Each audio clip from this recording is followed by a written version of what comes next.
Hello. Hello. That's a Seinfeld reference for those of you who don't know. I mean, we wonder, like, do people know that? Because when we do that, it is a Seinfeld reference. But, but again, that's we'd like to have a good time. Right? We do. So welcome. It is Thursday night. Welcome to Generational Change. I'm Jen. I'm Peter, I think. Are you Peter today? Sometimes you're Pedro. And I draw a really bad Amazon arrow. I think it looks more like yeah. It's not ideal. Yeah. That's but again. I'm having a weird hair thing. You're having a weird hair thing. I'm having a weird hair thing. My hair is okay, I guess. Is that all right? Your hair's good. I was just hanging out with Mo. Mo, Jen's best friend. My friend Mo. The best friend that you made from politics, I would definitely say. She's definitely number one. That is what we like to see. That is what we like to see. Welcome. You never know, John. You never know. We might make it great. We have some good people. If we thought America was great, we'll make America even greater. Really incredible. And so the ongoing battle to unionize Amazon is going to be one of the prime discussions that we have this evening on the podcast. Yeah. We have Chris Smalls, who is the lead. I mean, he's really the lead guy. He's the guy who really got the whole thing in Bessemer, Alabama started. You know, he's trying to do the same in Staten Island right now. Good friend of the show, Jordan Cheriton of Status Quo, was at the distribution center in Staten Island yesterday interviewing Chris and the team. And again, you know, it's really a matter of. And this is the same Amazon facility that he was fired from, correct? I believe so, yes. You know, that definitely, that's good, DJ. And again, we're going to do whatever we can to continue to build that non-corporate, nonpartisan labor movement, which is the only way that we are going to get out of our own way in this country. Because Lord knows we're in a bad way right now. Sorry. You okay? I'm okay. Do you have water? I do. She's got water. I have water. So one of the things that I just wanted to lead with tonight was Jen only took a peek. It's not anything extensive, obviously, but I did watch the mayoral debate last night, New York City. Okay. I was going to say, you need to clarify that because not everybody knows. It's the only one that's really going on right now. At least the only one of really, think of importance, you know, and can we at least only focus on the positive things of it? Like, let's not talk bad things about people from it, only positive things from it.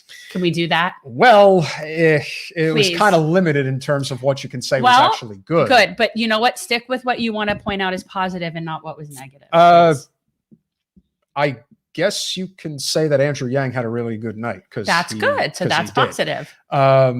You know, I feel really bad for Diane Morales, who was on our show. I do think overall she's well intended, but you know, she just kind of made some really poor decisions, and it's unfortunate that happens. But she just looked like she was completely out of her element, and that happens. It's just so unfortunate to me. The whole thing is so unfortunate. I do not like Maya Wiley. I do not trust her. I do not trust anybody who is an affiliate of MSNBC and is in essentially Kamala's circle. Yeah. So there is that fine line.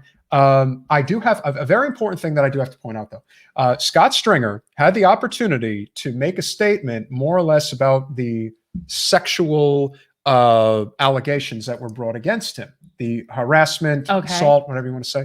He had the audacity to reference Tara Reid during the debate. I'm not kidding. In what way? To basically say that she's a liar. Yeah, I'm not kidding. So, Scott, you didn't have much of a chance to begin with, and now you have no Not chance. A good look, man. He's got that really creeper. He's got that creeper thing going on. I hate to say it. Bootlicker material right there. Oh, it absolutely is bootlicker material. It is. I think that he's well, he's not going anywhere. But now it's a question of, was he going to be ranked, or was he somebody who was ultimately going to cause, you know, was he going to have an impact on the race? As far as I could tell, he's not going to have an impact.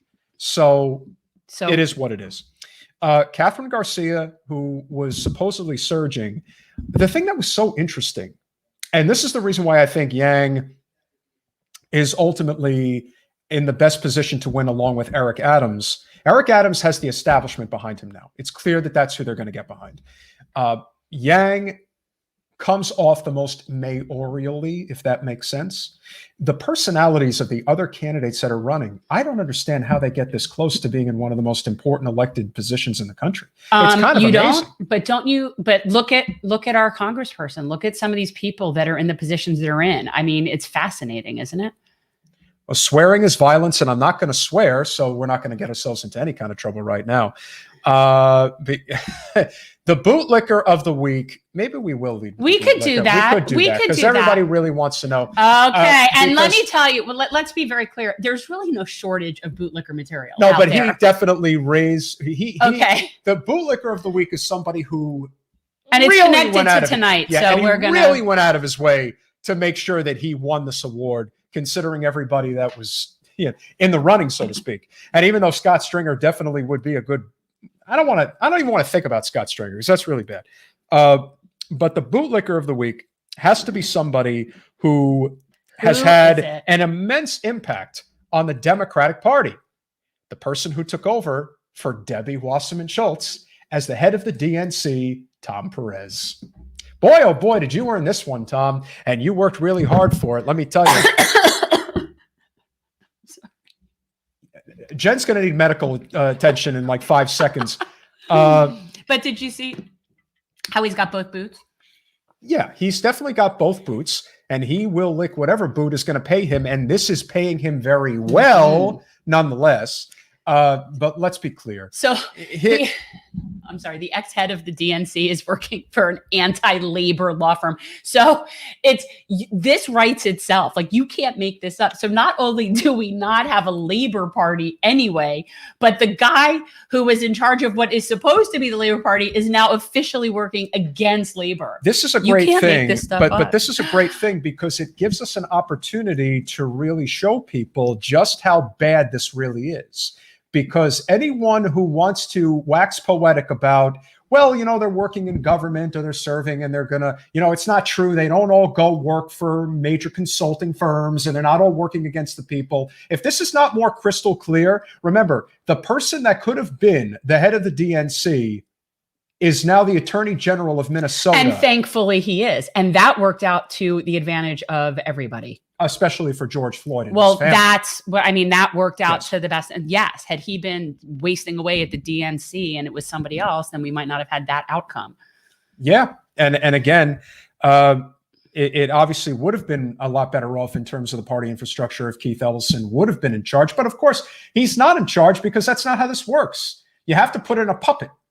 And I remember when Perez came down here, remember when Bernie did that Unity tour in like 2017? Yes. And all the people were coming around. So I went down to Miami when they were doing this, and Perez gets up on the stage, and this guy is just like, he's thinking he's cool because he's cursing. He's saying F this and F that, and yet he will not say, he's like, healthcare, here are the facts. Healthcare is a human right. We want everyone to have healthcare. I'm not going to say Medicare for all, though. I have big donors I've got to worry about. But I can't effing stand this crap. I don't really want anyone to How's that boot taste, Tom? Oh, the boot tastes great. I mean, I don't lick boots personally. I don't want anyone to get the wrong idea about what I'm doing. Listen, here are the facts. No, now you're crossing over. Here, it's like I have to have a hoarse voice in order to do it. It's not good for you. You're gonna get like vocal burn. Here are the facts. I'm not working for an anti-union law firm. Yeah. I mean, I'm working for an anti-labor firm. Something. Help me. I'm a stereotype. I'm a Spanish. I'm Latino. I'm Catholic. I'm everything. God. And just a sad state of affairs. Oh, he's just pitiful. He's a pitiful, pitiful man. He really is. He's pitiful. But in a way, this is a good thing because it ultimately exposes the hypocrisy. It really just shows the lengths that they will go to in order to maintain the status quo. And we know all the wheelings and dealings that went on to block Keith Ellison from becoming the head of the DNC. And we all know that Tom Perez did everything that the party apparatus wanted them to do. And now he's being handsomely rewarded for it. And I guarantee you that this law firm that was there ever a period of time where he wasn't being handsomely that's probably rewarded true. for? But this law firm that he's working for, I guarantee you, is paying him a very, very handsome amount of money. Hundreds of thousands of dollars a year. To do what exactly? To fight against working class people. What else is new? What else could he possibly do with his time? He has no personality. He's a complete spineless moron. And now he's going to get paid for it. because he did the bidding of corporate special interests. That's how it works. That's it. So what do you want to do? News? Do you want to, what would you like to do? I don't know. I'd like a beverage, but I don't think that's happening. It's not my birthday anymore, so I can't play that. Now, Jen has had herself a fun afternoon with a very good friend. I do think that it is appropriate to tackle news. Okay. Because there are some important things that we can talk about here. And obviously, one of the more important stories that is going on right now, of course, is with Dr. Fauci. Now, obviously, most people know right now that there's a lot going on as it pertains to the emails. People say that it's, FOIA, so it's not a leak. Listen, public information when it comes to our public officials should be readily available at all times. We should not have these massive secrets about what is being done and what isn't being done. There's a lot of people who feel that one of the things that cost Trump his reelection was the interview he did with Bob Woodward, where he knew just how devastating the COVID virus was. That was bad. Back in February. Yeah. Well, guess who else knew how bad it was? Dr. Fauci. And Dr. Fauci didn't seem to give a damn much either, as he went on national TV and said, you don't have to wear a mask. Now, how come he's not being held to the same standard? Why? Because he's part of the Democratic establishment. That's why. Do I think that there's an overt amount of notorious behavior on Fauci's part? That's up for debate. You mean nefarious? Nefarious. But ultimately, his decision to withhold information about just mask wearing is incredible. And is he going to pay a political price for it? Is he going to pay any type of a price? I don't think so. I don't think he'll pay any kind of a price. Much like any news cycle, this thing will just get washed away. John has a good question. What was so scandalous about his emails? Because I don't understand it. I mean, in his emails, he indicates that he is aware that there was a lab leak. Listen, I've said from the very beginning that the reason COVID spread is because it was leaked in a lab in China. Well, yeah. I've always thought this was lab-borne. But there are a lot of people who went around suggesting that even saying something like that was wrong. To even suggest that it was a lab leak is a conspiracy. Now, what I've always believed is that when the establishment comes down on you with all of their weight, if you suggest something, that means there's fire. But what does this mean? All is well despite some crazy people in the world. That's obviously a quote from his email.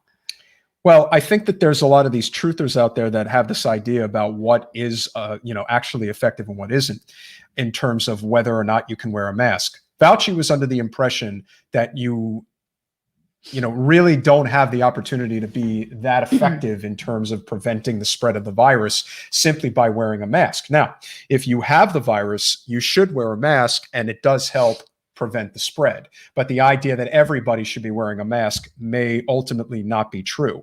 I don't think that that's the big scandal here. What I do think is the big scandal is that they did know that it was leaked from a lab, and dealing with it properly at the time is something that was not of a priority to them. And the biggest reason why Fauci apparently said that you shouldn't wear a mask is because they were concerned about shortages for hospitals. So instead of enacting the War Powers Act, which would have given the president, at this time Trump, the authority to make millions upon millions of masks immediately, they would not enact the War Powers Act because they wanted to make sure that he lost the presidency. Listen, I'm not into this whole conspiracy nonsense, but if anyone thinks for a second that there was not a collective effort from the heads of state, from the most powerful entities in the country. And Trump is a danger. There's no question about it. But to suggest that there wasn't a collective effort to get him out, I don't know what you're looking at. Because anyone who is looking at the current president of the United States and thinks that he is not having severe issues, he's been having them for a very long time. Now it's over the top. And it's getting to the point where I don't know how he's going to make it. I don't know, but you've gotten way off track. I haven't gotten off track. We were talking about Dr. Fauci, and then you're talking about Biden. I'm talking about the fact that we are in a situation right now that is all collectively brought together because of the fact that I'm sure there was listen, we are on the outside looking in. We are not inside. We don't know what people knew, when they knew it, and all that. What I do know is that Fauci, in writing, has said a lot of things that Trump said. Would it be surprising if they actually were communicating and Trump was essentially saying what Fauci was saying? Yeah, it's very possible. But again, the liberal media is going to liberal media. That's what they do, and that's where we are. Do I think that Fauci is this overly nefarious guy? I don't know. But do I think he's a figurehead for big pharma and private insurance? Of course. Oh, most certainly he is. But Which it's is no why- different than like the CDC. That's true. It's all just little arms. And of just big remember, pharma. they never said a word about Medicare for All or UBI. And that's what it comes down to. And so ultimately, these types of things, the power of industry and why that's so significant to where we are right now, leads us to the next story, which is, of course, JBS moves to reopen vast majority of plants after cyber attack. Now, what happened? Well, And by the way, this is a meat plant, yes? yes, it most certainly is. So this is Maybe like, the only way we're going to save our world is through Not sort of having like that. an anonymous, it's like V for Vendetta. If you guys haven't seen that, understand that a cyber attack well, is more or less how you shut these places well, down. that's what I've always thought. I've always thought that what the revolution ultimately is going to look like is when you have some hackers actually take the money from the rich and give it to the poor. Yeah. That's the revolution. And I think that really you're only one good hacker away from somebody being able to do that. I do think that that's very likely. I think that that's probably what's going to happen because it's kind of an old cliche, but they say it all the time. The only way you are not going to be able to vote out rich people's money. But what happened with you this can't do cyber that. attack on them? Because It effectively shut down their plants. They couldn't produce. They couldn't operate their machinery, apparently. So, hey, you know what? I understand that more people of like to- that. Let's do more of that. we don't have here's the issue that I have when it comes to agriculture in the United States. And this is one of the reasons why that's the one position that I would consider going after at some point, because agriculture is as significant as anything in this country. Big agriculture, I'm talking meat industry, poultry industry. Well, all of it. No, Yeah. it's big agra. Yeah. It's a big thing. They own that, just like Big Pharma owns Congress, Big Agri owns Congress. Yeah. So they get these massive subsidies to be able to do rock bottom prices. How do you think they're able to sell, $2, double cheeseburgers at McDonald's? It's because of this ish. They're able to get away with this. And I'm thinking. you're thinking it. Always. So how long have they been shut down from this?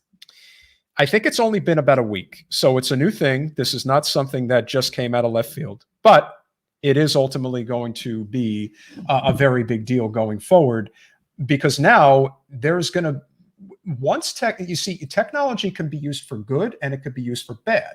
In this instance, one can argue that it's good and bad, because it is causing a massive setback in terms of wasted food product, in terms of people's livelihoods. But at the same time, our carbon footprint is out of control.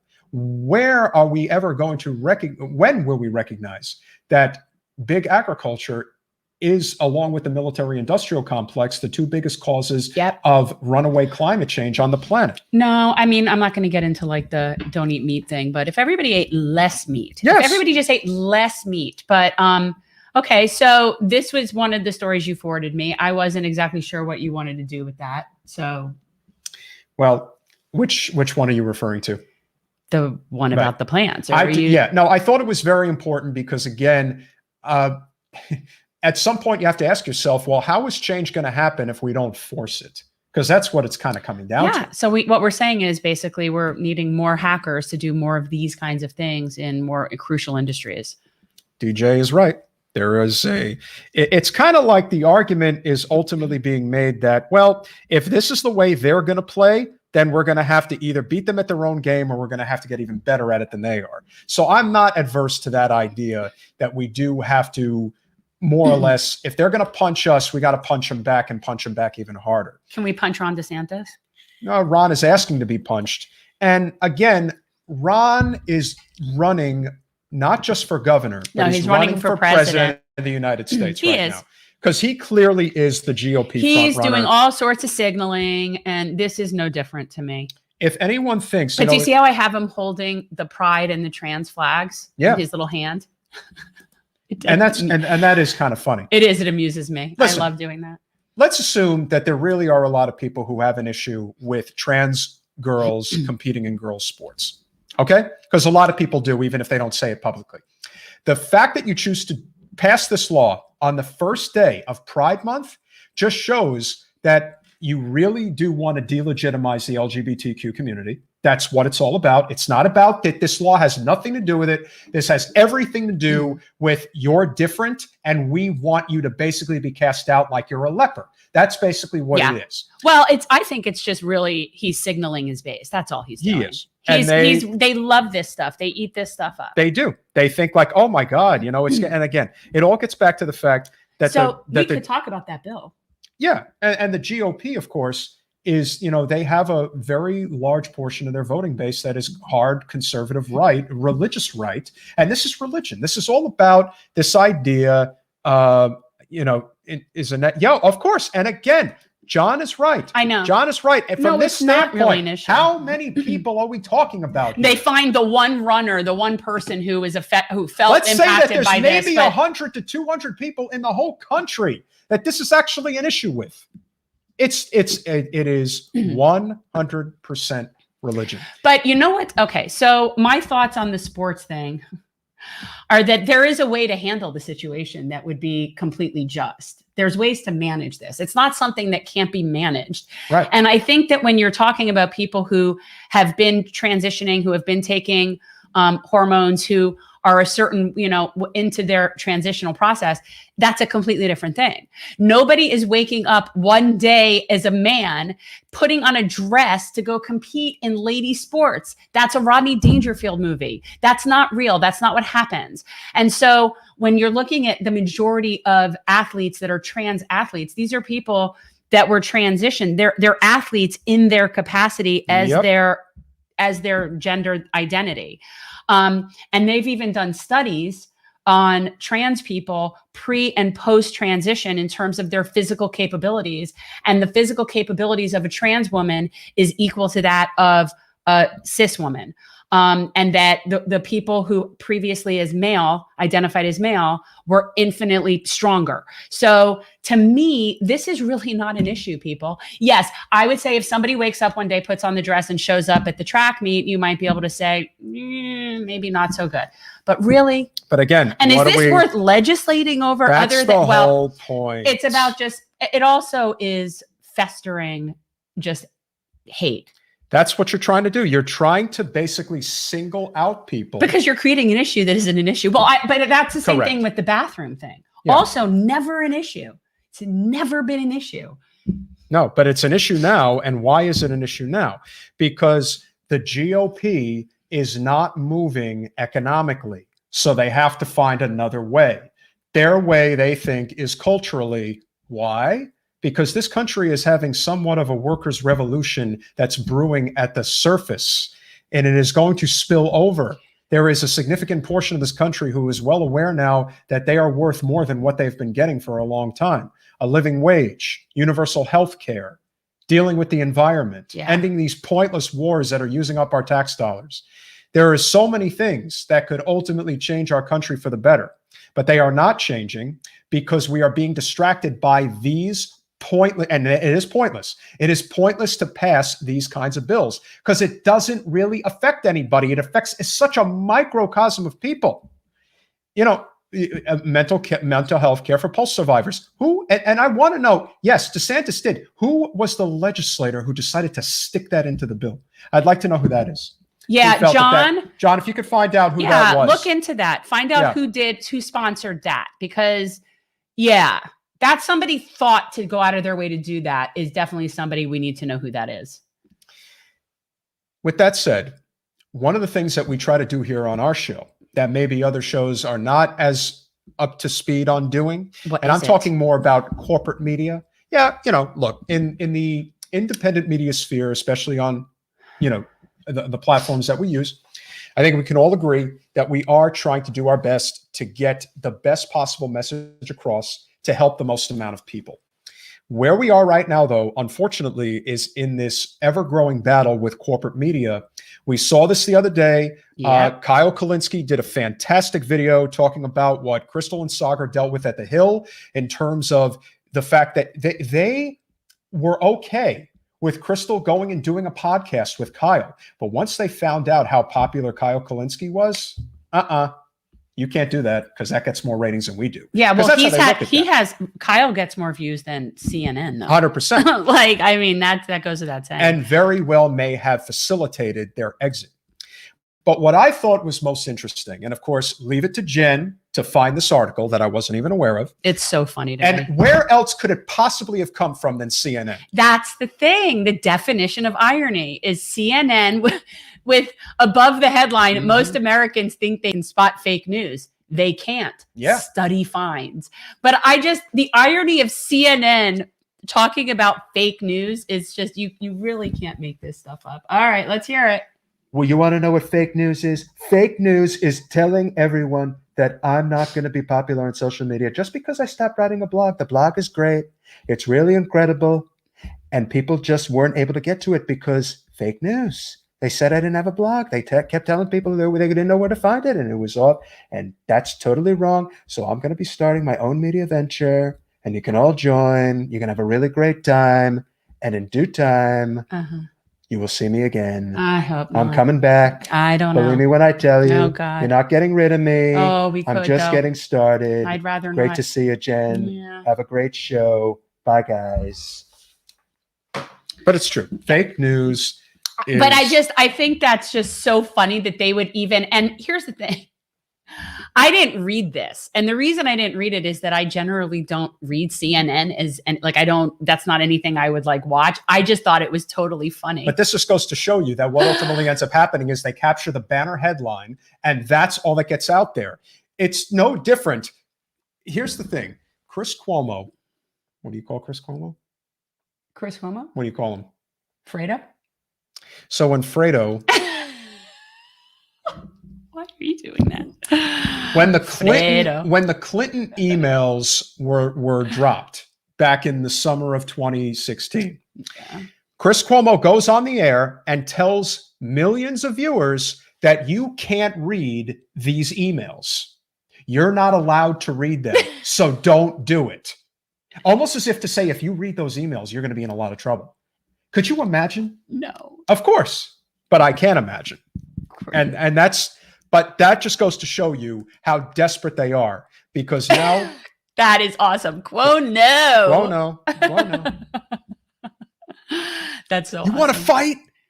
Oh, that's a slur against Italian people. Oh, for God's sake. Pipe down, Guido. Pipe down. Yeah, he likes to do workout videos. Oh, whatever. He's got a real reputation. And you know what? And that's somebody that is compensating for something, has a chip on his shoulder, has little brother complex, whatever it is. Just remember, find a therapist. He only has the job. And listen, he's a buff guy. He's a handsome guy. He's all right. He's nothing special. But the truth is, he only has his job because his last name is Cuomo.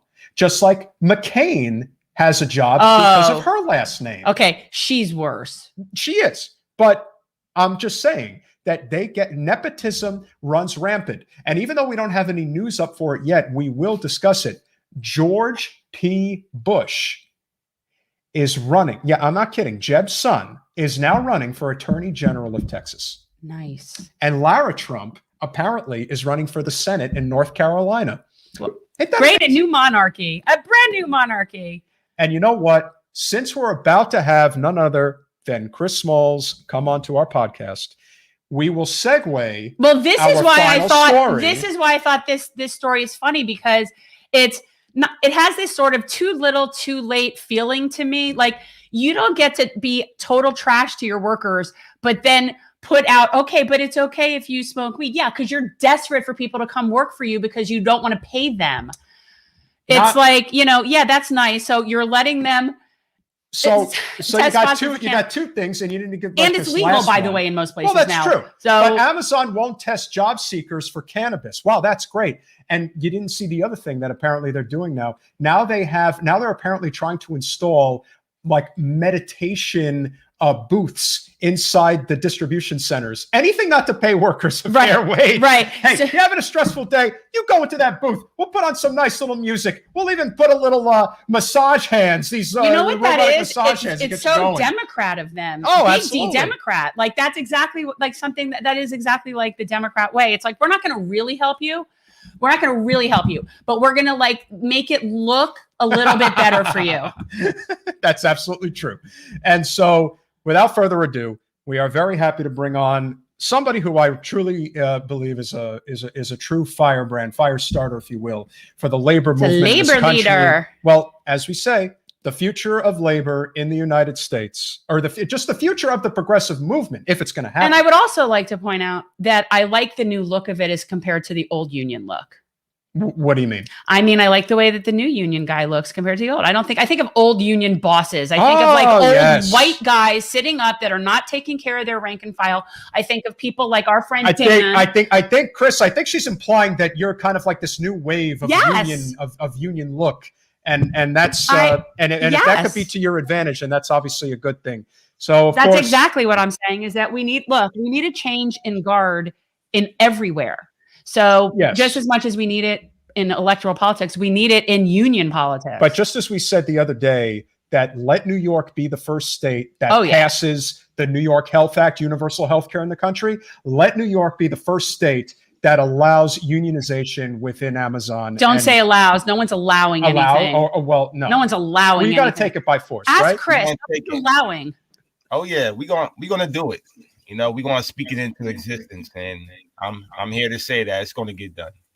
So why don't we start with a little light discussion? Our producer John did an amazing job finding this article that I guess just came out today, that Amazon is now going to be putting these meditation booths inside the distribution centers. That's going to be the way to say, no, you don't actually need to make more money. You're just too stressed. So we're going to fix that for you. We're going to give you a little meditation booth, and you want to take a break for 10 minutes? There you go. You can go in there whenever you like. I mean, this is just getting they probably have to clock out to go in. It's getting to the point of absurdity now that it's funny, and not in a good way.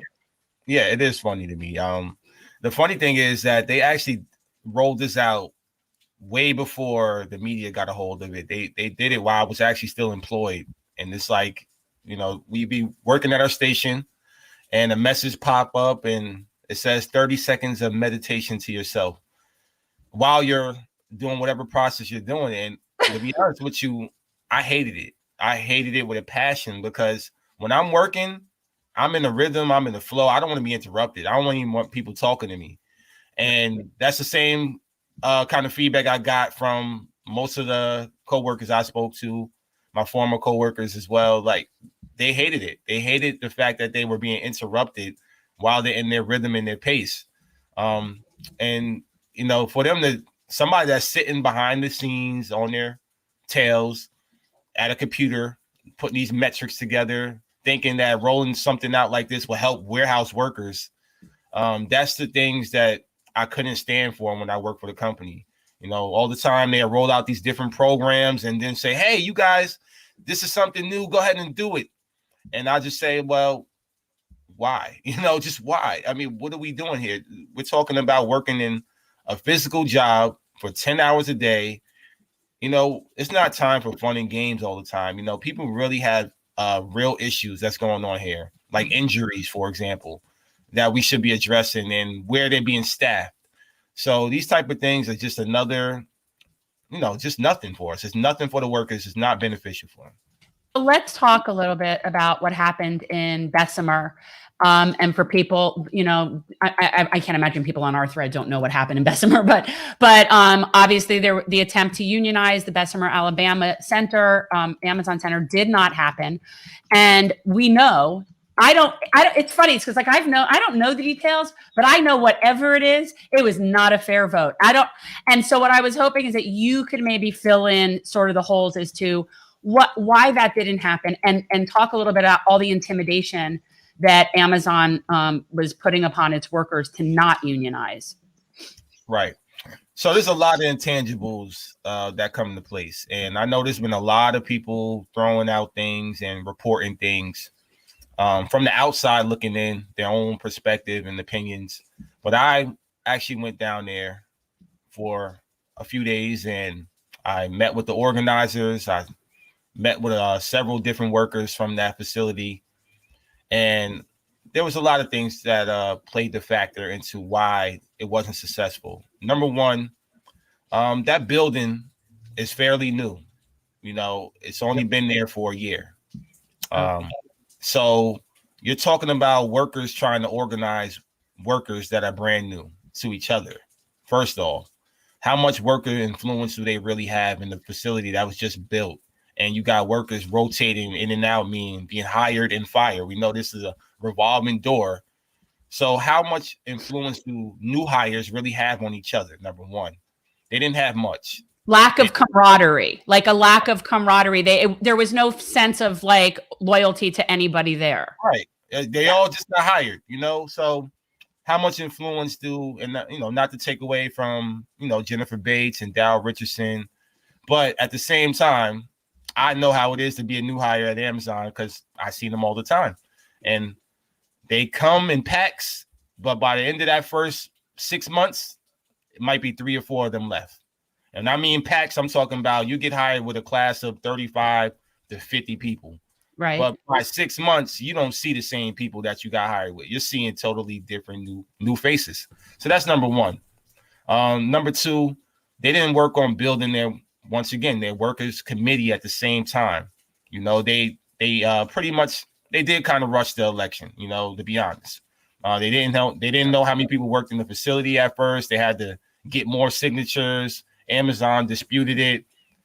We know the story, So when I went down there, I tried to do a rally with this union.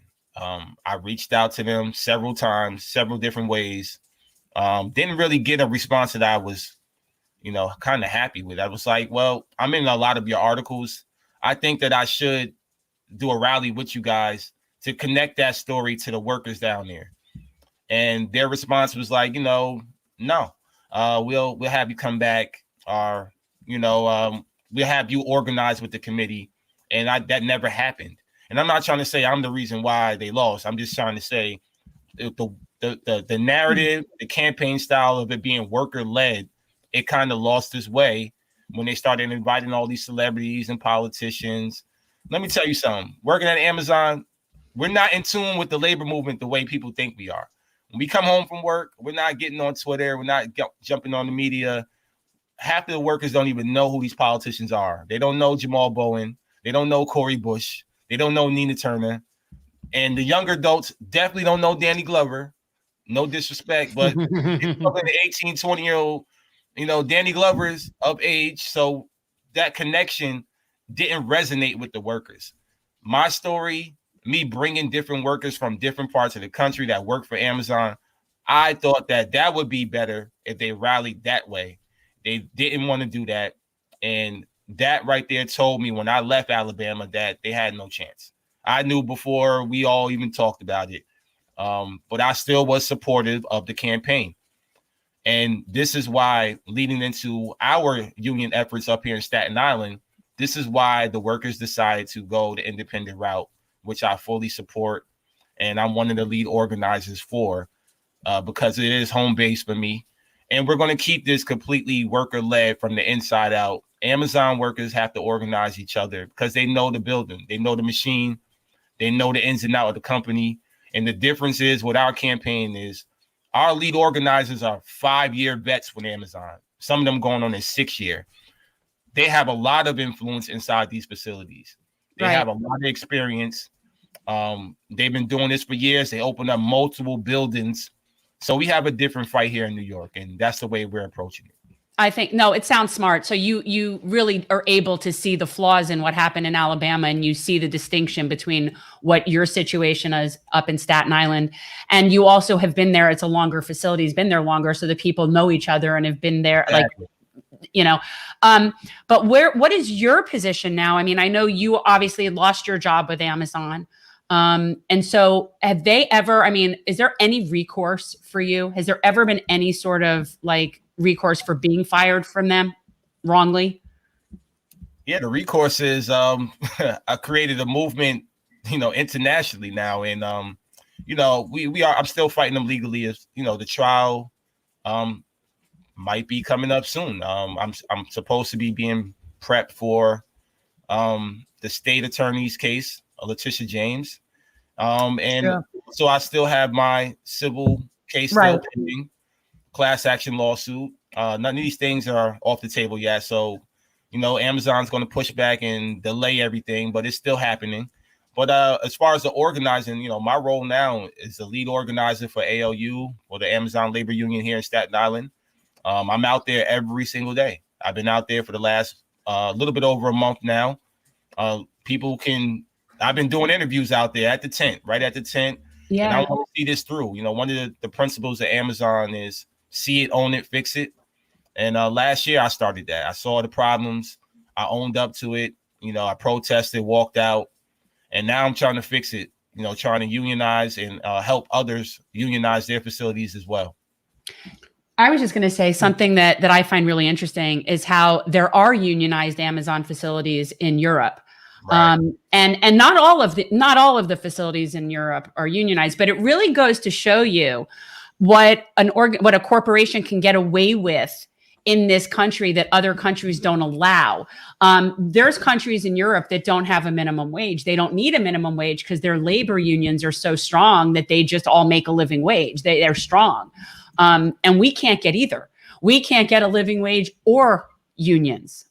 It's just sad. I mean, do you know, or have you heard anything about Amazon's unionization efforts in Europe? Like have any connection to yeah, I mean, and look, it is a very different climate because those people are used to a more social democracy anyway. Sure. But since I've been fired, the overseas been standing in solidarity from day one. They've been putting out videos in solidarity, sending them to me. I talk to a lot of the workers from Germany all the time, Yeah. And it's amazing that they're so in tune of what we're doing over here, but they know everything that we're doing. They're supportive.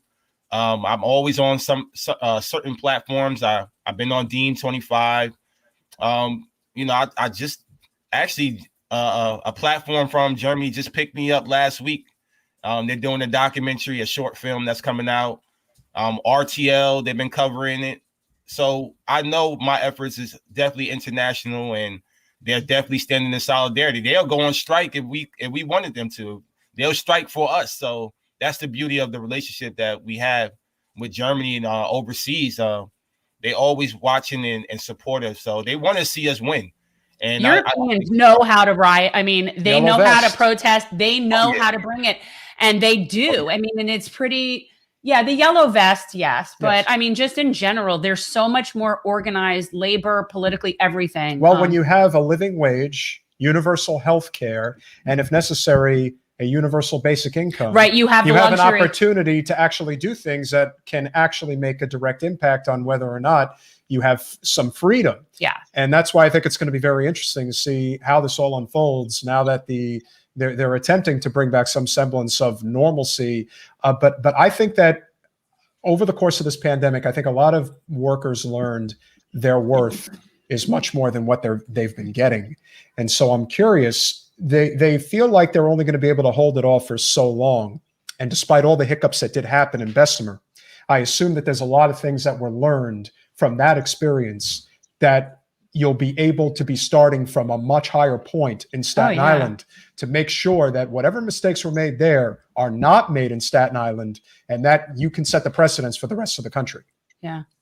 Yeah. That's exactly right. We're trying not to fall into the same traps. We're being very strategic. If people have been following my Twitter page, what I've been doing is trying to call out these issues real time, the union busting things that they're doing real time when it happens. And that's the beauty of it too. The fact that the workers feel comfortable enough to tell us what's going on inside the facility every single day. Whenever something happens, whatever it's a message, a text message, an email, signs in the bathroom, they're bringing it to us at the tent. They're like, hey, Chris, this is what happened today. Hey, look, did you see this? So we have a very good stronghold inside these facilities. And it's been working to our advantage. We got the big fish in trouble already. Brad Moss is one of the union busters that was in Alabama. He was down there spreading his racist rhetoric because now I know this man is racist, and the way he divides the workers is he goes to the white people inside the building, and he pretty much shames the black organizers. He called us a bunch of thugs in New York already. And that was reported to one of the workers that he didn't know signed up for our union, and not only signed up, she's a part of our committee. So she filed the ULP against him, Nice. and they had to terminate his contract right away. I mean, he's no longer at any value to the company. So he's the big fish. He's the president of the actual firm that employs all these union busters. So yes, he's out the building. Hopefully, if he's not, he will be. And his minions are left, but his minions, we can deal with them. We know that they're beatable.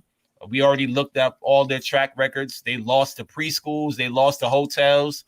These unions are not, they're not unbeatable. So we know that we can actually win here, no matter what they do, no matter what they throw at us, no matter who they hire. It's a different culture, a different energy here in New York. And once again, my lead organizers are inside the facility as current workers, which make it all even better. Yeah. Let me ask you, like, what kind of stuff does management do? Like, what kind of tactics do they use? What kind of intimidation do they use? I don't think people realize how real that is. So these firms are these union busters. They get hired to come in and start coaching the management on different type of language to have with these with the workers, the different conversations, and they pretty much play the fence. We heard some of the conversations, and they play the fence. They make it seem like they're in a neutral position, and it doesn't work because the workers know the reason why they're talking to them to begin with. A lot of the things that we're doing when we're organizing, especially like the barbecues and addressing management head on. Yeah, they're not prepared for that. They haven't been for ever since Bessemer, especially the fact that we brought out a barbecue for the last 3 weeks now, a month. And now all of a sudden over what we did, they started bringing back vendors. They started doing barbecues. They got barbecues planned from here to Prime Day to July 4th now. So the workers notice these things because we're telling them like, hey, you're going to be able to get this coming up. And it's been happening right back to back. Before they even sent out the text messages, the first thing I did on the first week was I warned the workers. I said, now that we're here, I said, expect text messages, expect the signs in the bathroom. So they already knew what to expect. And it's backfiring now. We have that reverse effect because they know the reason why these things are happening is because we're there. The raises, the bonuses, the barbecues they're offering now, they know it's because the union is there. It's funny. We, as I'm sure you caught today, the opportunity to either remove the filibuster and to at least a reconciliation on a couple of these major legislative pieces, especially the PRO Act, which is the biggest one. They're trying to pull the excuse of, well, it's the parliamentarian again. The establishment is really, really bad at this. They've just never needed to really do this before. They're going to get the parliamentarian assassinated. That somebody's going to be. They're going. Well, that's what I mean. Yeah. At this point, it just kind of seems to me that the collective organizing is really growing, and I'm curious from a New York perspective because I do believe that New York really is ground zero. I know way more than Alabama would be. Well, more so than I think any other place. And the thing that I think, Chris, you could speak to better than even we can, certainly because you live there. Obviously we have our issues with AOC, but the fact that she was able to win, I think has started a ripple effect of a progressive movement in New York, particularly New York City, that is now starting to really get its legs in terms of its confidence, in terms of its organizing capabilities. I think that really has an impact, especially now that the New York Health Act is gaining momentum.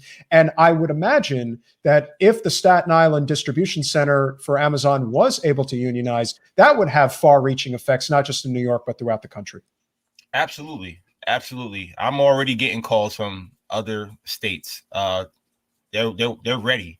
The Amazon workers are ready to unionize. I know that for a fact.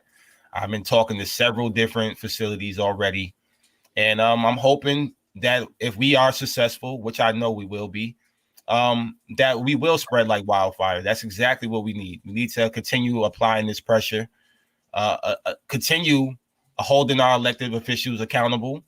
And I'm definitely going to do that. I'm calling for Joe Biden. If he does, says some whatever endorsement he does with New York when we get to that point, I want to make sure that he knows that we want the PRO Act to be passed. If not, we need an executive order. That's something he can do right now. Yeah. No, there's nothing stopping him from that. I don't care if it's a filibuster or not. He can he can put in an executive order to help us organize against these companies. Don't allow them to do the union busting things that they're doing and getting away with. A company shouldn't be able to hire these $1 million law firms and have these folks walk around facilities and pretty much destroy unions. If you're a union man and a union president and you want to be the most, unionized country or at least a part of the movement of the uprising, then you need to put your money where your mouth is and help the workers out. And hopefully when we get to that point, when we have that opportunity to talk to politicians and get them involved with our movement, we're going to absolutely tell them enough with the lip service. It's time to put the pen down on the paper and write these bills up to help these workers out.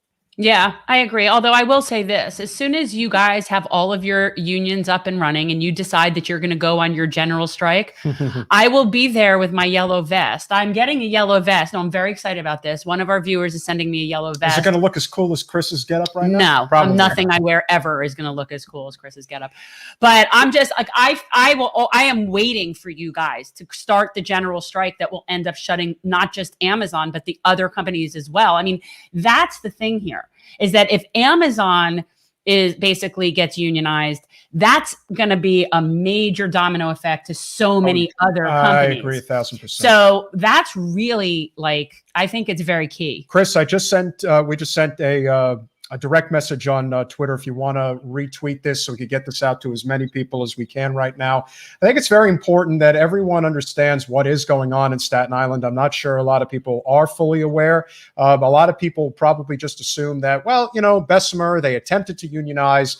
It didn't work, back to the drawing board. No, you're actually doing it the right way, which is, okay, it didn't work in Bessemer. Now we're going to try it in Staten Island. We are not waiting. We are literally going to be up your ass. You are not going to be able to get away with this anymore. And that's the thing about collective organizing. See, I've been saying to Jen, and I've been really trying to hammer this away, when it comes to the growth of this movement, it's all about it being non-corporate and nonpartisan, and it's about labor. It's a labor movement. And when it comes to the distinction of, are you progressive? Are you conservative? Are you moderate? That doesn't matter. It only matters if you're corporate or non-corporate. That's it. If you are on the side of non-corporate, then you're on the side of workers, and we all have to be working together. And I think that is something that you are doing exceptionally well. Is there anybody else that we should know about that is attempting to do the same as you are in either other parts of New York or other parts of the country? Yeah, just to piggyback on what you said, we waited. I talked to my team, and right after Bessemer results came out, we waited, and we said, you know what?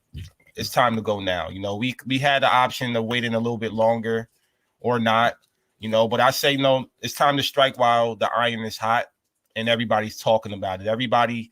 Emotion was high. Everybody was upset. A lot of things coming out in the media. So we say, you know what, let's continue that wave and let's continue to ride that wave up here in New York. And let's take it at Amazon right now. And that's exactly what we're doing. And as far as, what I'll give you right now, I don't want to put too much out there yet because I feel you. All right. But look for surrounding areas to start calling out their unions as well. I've been in talks with a lot of workers in the surrounding areas.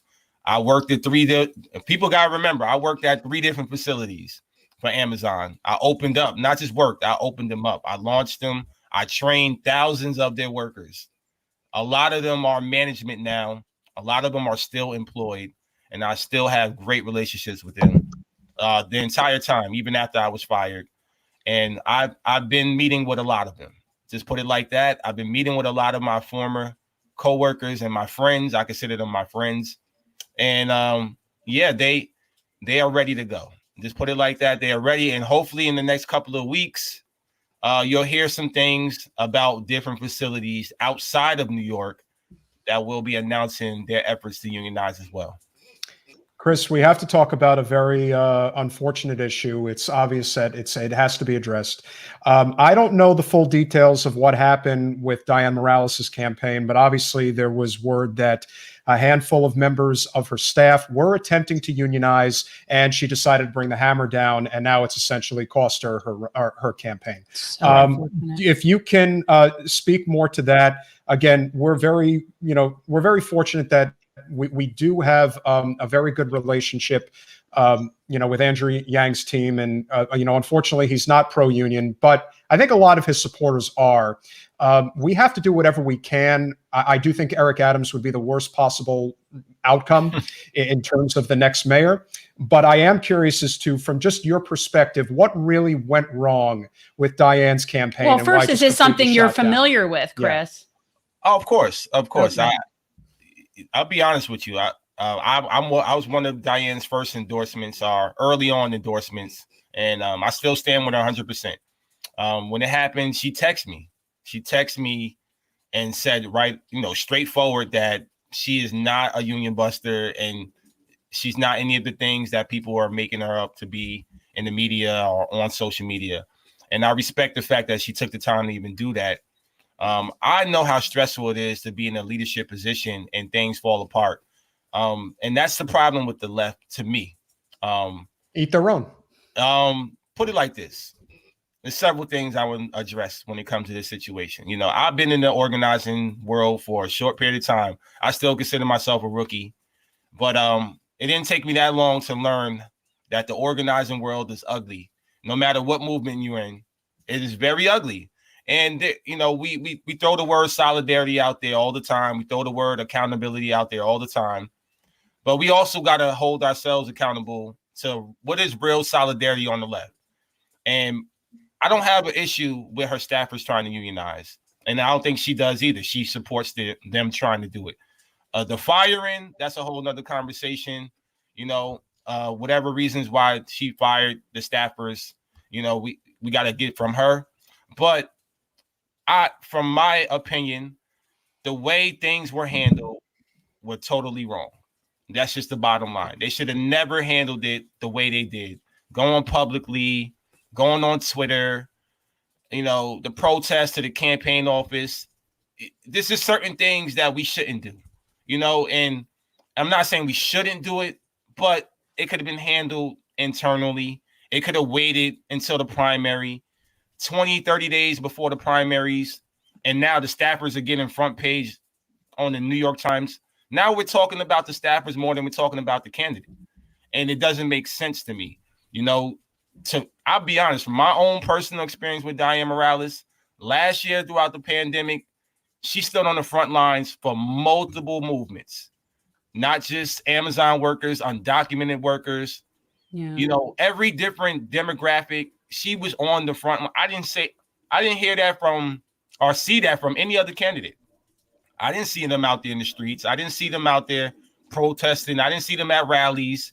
That's the only thing that really separates her from the rest, to me personally, that I didn't hesitate to endorse her. I knew who I seen last year that supported workers in time of need, and not just workers, everybody in the time of need. And that was Dianne Morales. And we can't just forget about that and throw that all away, because there's been some discrepancies inside her campaign. I hope that they're able to work it out. But, from my perspective, the things were handled totally wrong. We got to stop running to Twitter, doing things like that, because that just destroys not just her campaign, but other movements as well. There's been several movements over the course of this year that have been taken down just like that. Yep. There's a few different, people have disagreements and different values and morals. And then they go to Twitter, they go to social media, and then everything falls apart. And it's not right. It's not right to the leader. It's not right to her. And I think that it should have been handled differently. And that's just my take on it. Other than that, I hope that she still is able to climb out of there and become the mayor of New York City, because I can tell you now, the rest of them forget about it.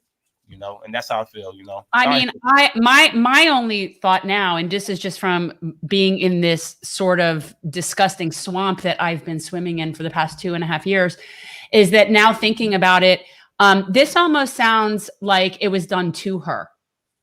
This almost sounds to me like she was somehow set up. Either there was somebody who infiltrated her campaign. Yeah, that's what I'm thinking. This was something that was done to her. And that's unfortunate. And I wish that there was a way to, kind of follow the money chain and figure out how that happened. But this is seemingly more and more sinister to me, actually. Well, yeah, some of the staffers are now working for some of the other candidates now, and it's like one of the. Well, listen, I think. See, that's sabotage. She was sabotaged. I don't like to have to just put names out there, but if anybody thinks that Maya Wiley is progressive, I don't know what you're looking at or what you think you're, paying attention to. It's not true. And she's actually she's the candidate that scooped, I guess, at least one, if not multiple staff members. Because what I'm curious about is of the other candidates. Yeah. And it doesn't even have to be a candidate. It could be whoever their corporate backer is, whichever candidate's corporate backer. Correct. Whoever it is that feels that they are next in line is probably the person who sets out to gain from sabotaging Dianne Morales. Chris, I think you bring up a very good point, and this is something we were discussing the other day. The problem with a lot of grassroots campaigns, especially on the progressive left, is that there's a difference between being in a leadership position and being in an activist position. And a lot of times, if you are an activist, but you're not actually an organizer or a political leader per se, you end up in a situation where if you are unhappy with a circumstance, you allow it to boil over. You allow it to become a trending topic on social media because you must air your dirty laundry because it's a need for affirmation. There's these situations where it isn't handled in-house the way that it should be. And not that activists aren't important. They're extremely important. But knowing those differences in a campaign to run it effectively, I think is what really makes a huge difference. Not everybody is capable of leading a unionized effort against Amazon. There are a lot of people, I have no doubt, that are part of your coalition that are phenomenal activists, but they would not be able to handle the responsibilities, the pressures, and the pitfalls that come with being in a position of authority. And I think that of all the mistakes that Dianne probably made with her campaign, she trusted the wrong person. She probably trusted the wrong person. And that's what it will always come down to when people are legit. Yeah, and listen, hopefully, from my perspective, it is a learning experience because I still think that she's got a very dynamic personality. I like her very much, and I do think that in the future, he wants her to run for Congress anyway. I want her to run against Jeffries. I think that somebody's got to take on Akeem. And I think with her ability to build her name recognition, depending on how she ultimately comes out of this, I do think that is a great next step. And listen, a lot of times he was trying to encourage her to do that when she was on the show. I was saying that after the fact, if in fact she didn't win. I was suggesting if you don't win, you'd be really great. Well, it's not easy. Well, listen, the first time you run for anything, you running for Congress the first time attempting to unionize in Bessemer, a lot of times that first try, you do get knocked down. But the question is, how do you get back up?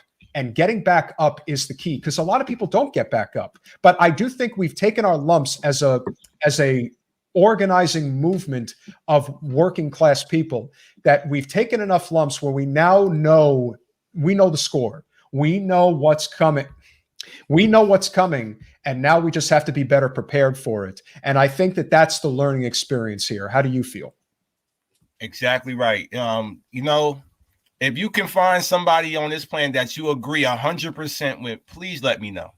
We got to understand as well. There's nobody on this planet, not even your own parents, that you're going to agree 100% with on issues, on different issues, on any issue. And like you pointed out, when activists and leadership have disagreements, and within their respective organizations, it shouldn't be a public argument. It shouldn't be a public statement. Right. It's just like a marriage. You don't want everybody throwing their opinions into your marriage because now you're sitting there thinking about, wow, and it can destroy your marriage. It happens. The same thing when it comes to organizing. I have my own internal woes. the same people that I started out with are not. Some people are not here. A year later, What? these things happen. These things happen on the left, and these things happen within these campaigns all the time. It doesn't have to become public, is what I'm saying. The way it was handled, the social media thing, now they're dragging her on social media. It's just unprofessional to me. Which is why, and by the way, it's completely counterproductive to any sort of progress. But which is why I think it's so intentional. And I feel terrible for her because you watched the debate last night, I assume. Yes, of course. Yeah, she was so out of her element, and she looked so nervous. And she was at, I was telling Jen, she was all the way at the far end of the stage, and she probably thought that she was off the base of the camera line. And as it turns out, she wasn't. And there were many times where they caught her like shaking and stuff. And I'm like, God, she's really been thrown. Yeah, she's really been thrown. They've really sabotaged her. Yeah, and it sucks. And it really does. And again, just the whole field, Chris. From Scott Stringer evoking Tara Reid as a reason to suggest that he's oh my God. At that moment, I'm like, dude, drop the hell out of the race. He was justifying sexual harassment by saying, well, Biden did it, so it's okay. That is exactly what he did. Oh my God. And I'm just thinking, well, you know what? He comes off in such a that's so gross. He's a small little man, and I hate saying that, but he's just one of those Napoleon complex. He's got 100%. I don't know what Donovan is doing, what exactly he's running for, and don't even get me started with McGuire. The guy looks like like I know these people, but Chris knows what I'm yes, talking well, because about. he lives in New York. McGuire might as well be running to be the head of a hedge fund, as far as I'm concerned. I think that the race ultimately at this point does come down to Yang and Adams, and where it ultimately breaks, I don't know. I don't know what your thoughts are one which way, but I'm hopeful that there's always this dependency of sorts that the elected official is what drives where things ultimately end up going. I don't agree with that. I actually think that the grassroots, the people in the streets, the working community, no matter who is in elected office, with the exception of maybe somebody like Andrew Cuomo, most of the time, the elected officials are going to respond to where the people are going. And I think regardless of who ultimately ends up becoming mayor of New York City, the movement for workers' rights, for healthcare, things of that nature, that is only going to grow bigger and bigger. That cat's not getting put back in the bag. Do you think that regardless of who wins the mayoral race in a few weeks, that there's nothing that's going to stop this from continuing its ascent? It would obviously help significantly if a non-corporate progressive would be able to win the race, but nevertheless, that I do think is something that is going to be a result regardless of who ends up winning. Right. It is definitely. That's why most of them are saying the same thing. Their responses is, if we're talking to mental health, everybody was addressing mental health. I believe there's nothing that's going to stop us from organizing. I can tell you that I'm not stopping. And the different things that the organizations in New York are involved with, they're not stopping. If anything, they're going even harder now because we're still dealing with this crisis. And, I don't know. It's going to be a tough decision. I'm trying to think of, even if it isn't Diane, who I hope it should be or would be, I don't know who else I would choose. And I don't know how they will affect.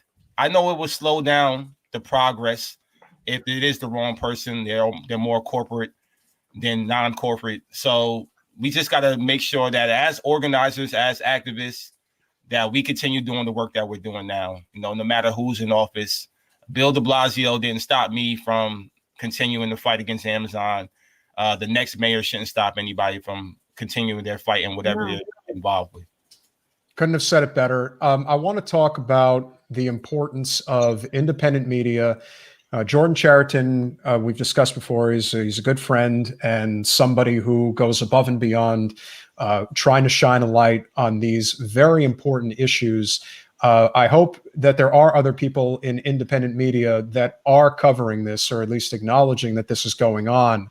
This should be one of the most important stories going on in the country, quite frankly, right now, because as I have suggested, one of the things that we're looking to do is, as I'm sure you're aware, there is the Medicare for All March, which is taking place on July 24th. We are looking to do a Medicare for All telethon 2 days prior to that. I really do think that the New York Health Act is the thing that the healthcare movement in this country really should hone in on, because I do think that there's an opening here. Just like I think there's an opening that if you are to unionize at the distribution center in Staten Island, this is how you create the ripple effect, because it just takes one. I really believe that. It just takes one. Someone's got to see that Amazon can unionize. Someone's got to see that healthcare is an actual right. And then away we go. And I think it'll be a snowball effect. I really do. So what are your thoughts on, when it comes to these primary focusing issues, have you found that the independent media circuit is coming around to focusing on your story, because it, again, as I said, if one is able to break through, it's going to go everywhere. Right. Yeah. New York is the what? Is it the global market of the world? Right.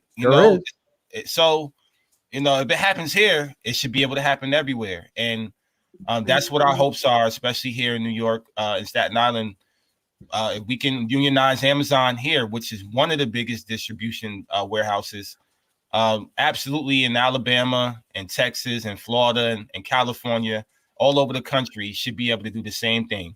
This is the highest paid market, the highest paid facility. So they can't use that against us, saying, "Oh, we raised the minimum wage to $15." The workers here in New York get paid $19.50 at entry level. So they're already being paid above the minimum wage, but that's still not enough. It's still not a decent living wage. And when you're living in the tri-state area, we all know that the cost of living doesn't even compare. And we're still living check to check. I was capped out at $25 working for Amazon, the richest company in the world. Doesn't make any sense. When their revenue continue to grow, when Jeff Bezos continue to get richer and richer, and we're at the bottom, and they're taking away our hazard pay. They took away our bonuses.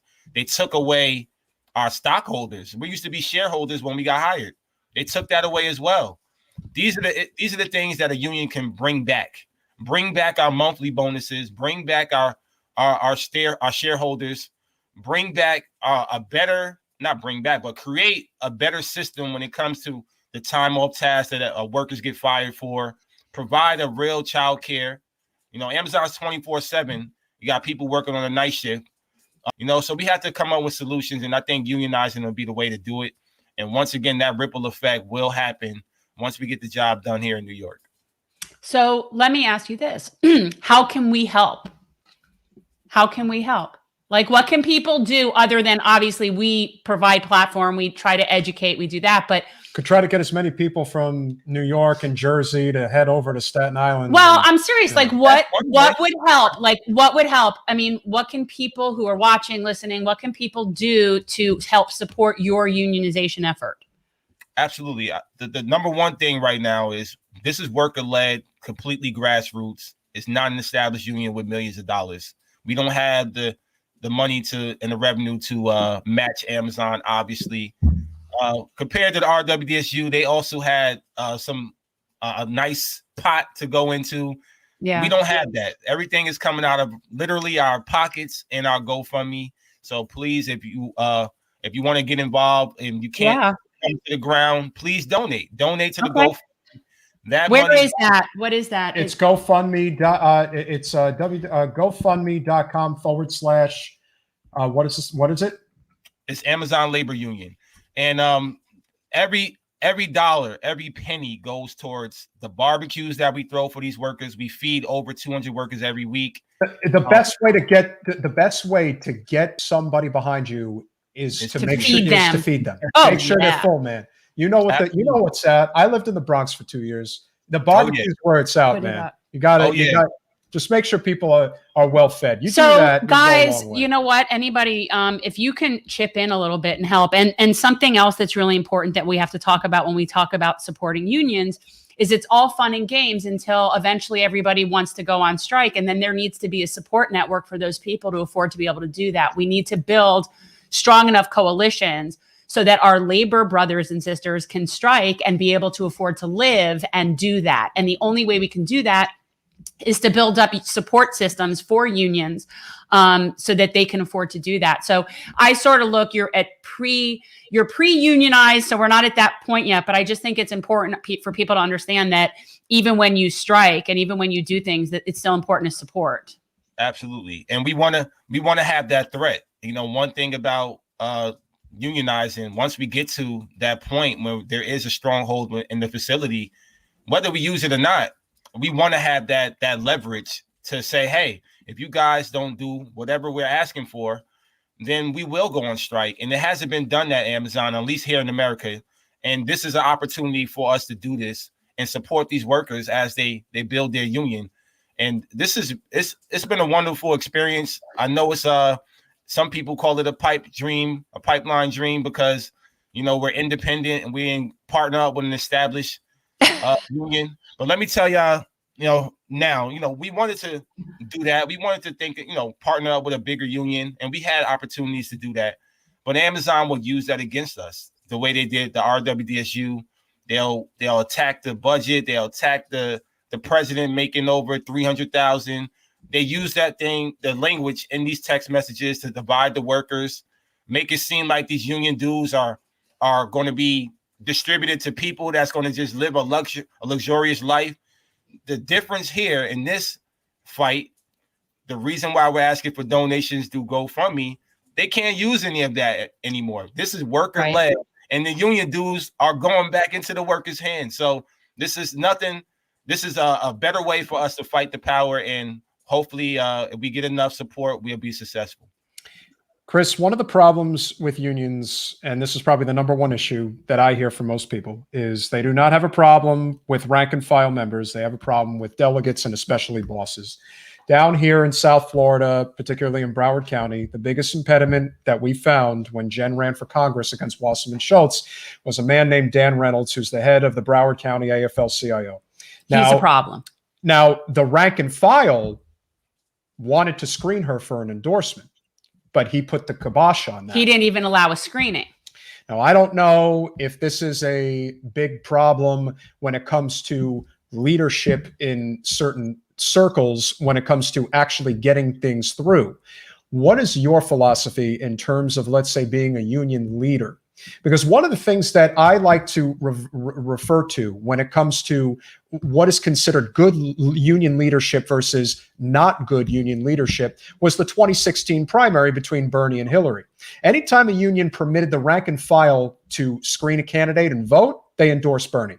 Anytime it was the board or delegates that made the decision, it was always Hillary. So I think it's very distinct in terms of where the issues lie. So kind of like a co-op situation. Well, it's what happens when anything gets really big. But I think that, you know, we all aspire to keep it grassroots and to keep it worker-led and to keep it worker-owned. But what happens is those people end up working their way up some sort of almost union corporate ladder, yes, and get co-opted by the same things that co-opt people at the top of any organization.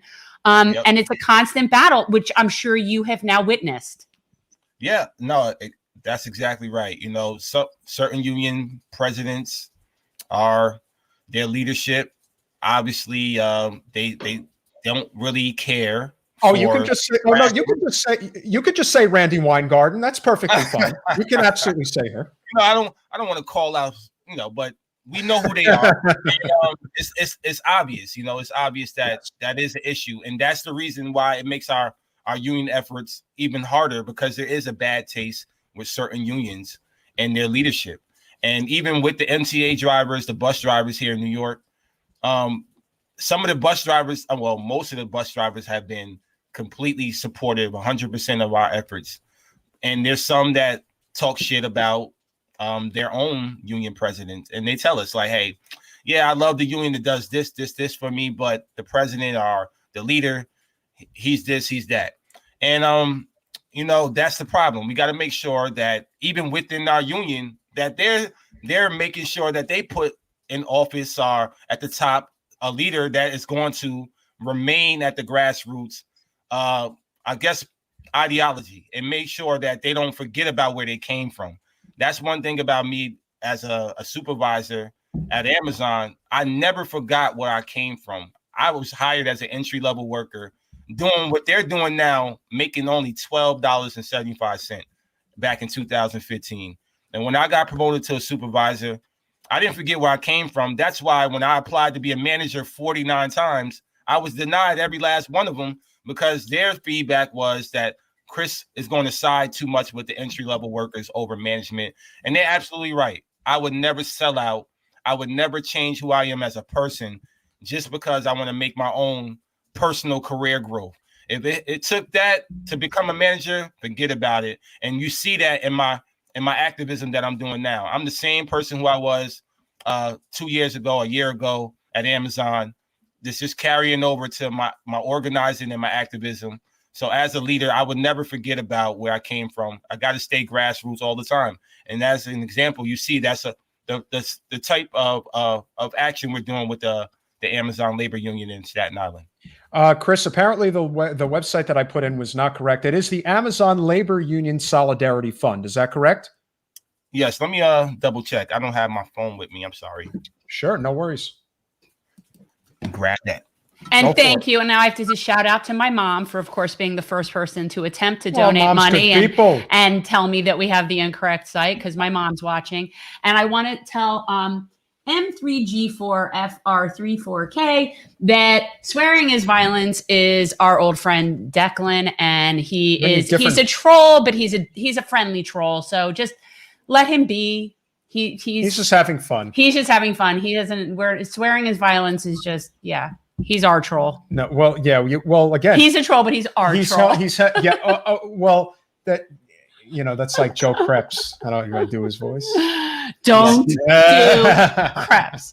You are correct. It's Amazon Labor Union Solidarity Fund. I didn't know that they had it. No, that's okay, because my mom came on the chat to point out that she went to go send money and it wasn't correct. Yeah, shout out to mom. To be honest, my mom is on every one of my organizing calls. So really? Oh yeah. She's been involved with the organizing from day one. And for those who don't know, my mom's the same way. She's probably on my Twitter right now, watching and supporting. So I have a very feeling that your mom and I are probably very close in age, which is just like, I'm thinking about it and like, okay, but his mom's probably not as old as my mom. Let's see if this works. No offense to my mama. You have your phone now, Chris? It's on. Well, you want me to grab it? What do you need? I just wanted you to retweet the link so we can get this out to as many. Let me do that. Yeah. All right. So it looks like it's gofund.me. But you guys, it's so important for us to support labor. See, I wish this wasn't so complicated. Everything is complicated. So I'm going to need somebody to check this. My mom will do it. Yeah, mom will check. Okay. Not old. Yeah, that's true. Okay. You're not old. You're just a little older. Okay. So somebody please check this if this is actually correct. I think it is. At least it looks like it is. And then we'll know for sure. And then we'll know. But guys, it is so important to support labor, because if they don't have a safety net, then they can't take a stand. The only way that you can take a stand, and this goes for anything, whether it's coal miners or teachers or whoever, they can't take a stand. And by the way, this is why it's important, why I think we need to have a general strike. I think that when there are so many unions that are they're focused on their own thing. I get it, but like, labor is labor. And I think that if one group walks out, everybody needs to stand up and walk out. I mean, I just think we've gotten to that point now where we're like, nobody's really doing when it comes to labor that much better than anyone else, that they should feel that they're on some higher ground. I think that it's sort of like it affects all of us. I'm speaking with Chris Smalls, lead organizer for the Amazon workers at the distribution center in Staten Island, New York. He obviously is one of the true fire starters of this labor movement. He's definitely made Jeff Bezos a little I mean, so what do you this is just me and my kind of crazy conspiracy mindset that I sometimes have, but like, you must be somewhat concerned for your safety. Oh hell no. I'm concerned for my safety. We gotta understand, it's funny that people say that, because when everything happened to me last year, they was like, oh my God, are you scared the billionaires can make people disappear and all this stuff? I watch a lot of movies too, but first of all, not for nothing, I'm a black man growing up in America. Every day I walk out the house, there's a target on my back. And that's how I look at life in general, number one. And number two, where I live in Newark, New Jersey, I don't think they want to have too many people trailing me, especially the fact, and I'll tell you, it has happened. You know, he has had or at least Amazon or somebody. Yeah. They had people follow me. That's what I'm saying. I definitely seen, you know, some suburban one time or another time following me or, you know, trailing me. When we did a rally in Staten Island the last time, you know, people, my film production team that was there, they told me that when we left, a black SUV followed right after us. So they do have their PR, their private investigators and things like that. But I'm not scared of any of that. Trust me. You know, you realize they probably have your phone bugged. Like, I mean, you're definitely like, you know that, right? Yeah, I know they're watching my social media. I know they are watching us right now. They watch the interview. I know that. Hey, you know, it's nothing that's going to stop us from organizing. Nothing's going to stop me from doing what I'm doing. Yeah. And I think they know that too. And I'm glad that they do. It's like, you know, it's nothing to be afraid of. And that's the problem also that we have when it comes to organizing. People are just afraid because of all the things they hear. And they hear these things for years and years and years. It's like, oh, if you do this will happen. You know, we're in a different time now. You know, we got to fight back and, you know, so be it. If I'm that sacrificial lamb, I got to do what I got to do. You know, this has to happen. It does have to happen. And I hate for it to have to be that way because, again, you know, you're from the brick city. You know, you may have kicked it in Irvington and places like that.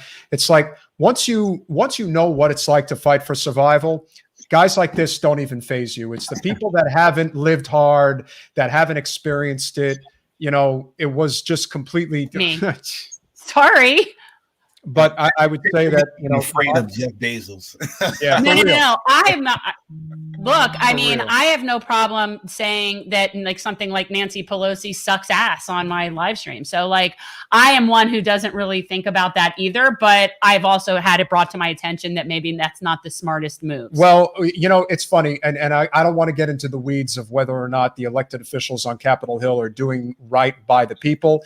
AOC is not the fighter in any way, shape, or form that Cori Bush is. They are cut from two completely different cloths. Cori is really from the street.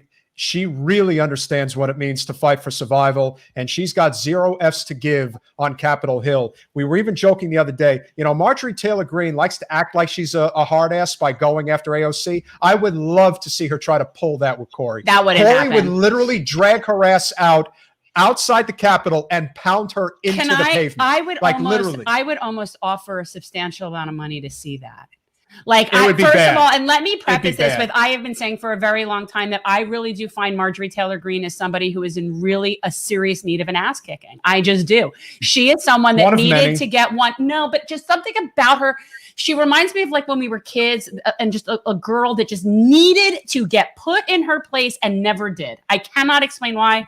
Susie says it worked. So the GoFundMe works. Susie said so. Thank you, Susie. And you guys are close to your goal, which is great, but that doesn't mean that you don't go above it, because let's face it, if you're going to have a cookout, you know, you could always have a little bit of extra pizza. You could always have a little bit of whatever you want. I don't know, but I want to come. Beans, I want to come to the Amazon barbecue. Anytime. Yeah. You know, we're about to start planning rallies, and we got some creative things that we want to roll out, especially this month. For Juneteenth, we'll probably do something. We're going to have a visual. We're going to have a lot of things coming up this month. So the goal was set that originally, but it's obviously going to be higher. We're going to raise it up and hopefully get some more donations coming in as we continue to grow this movement and get on different platforms. And that's why I say shout out to all the independent media that's been covering us.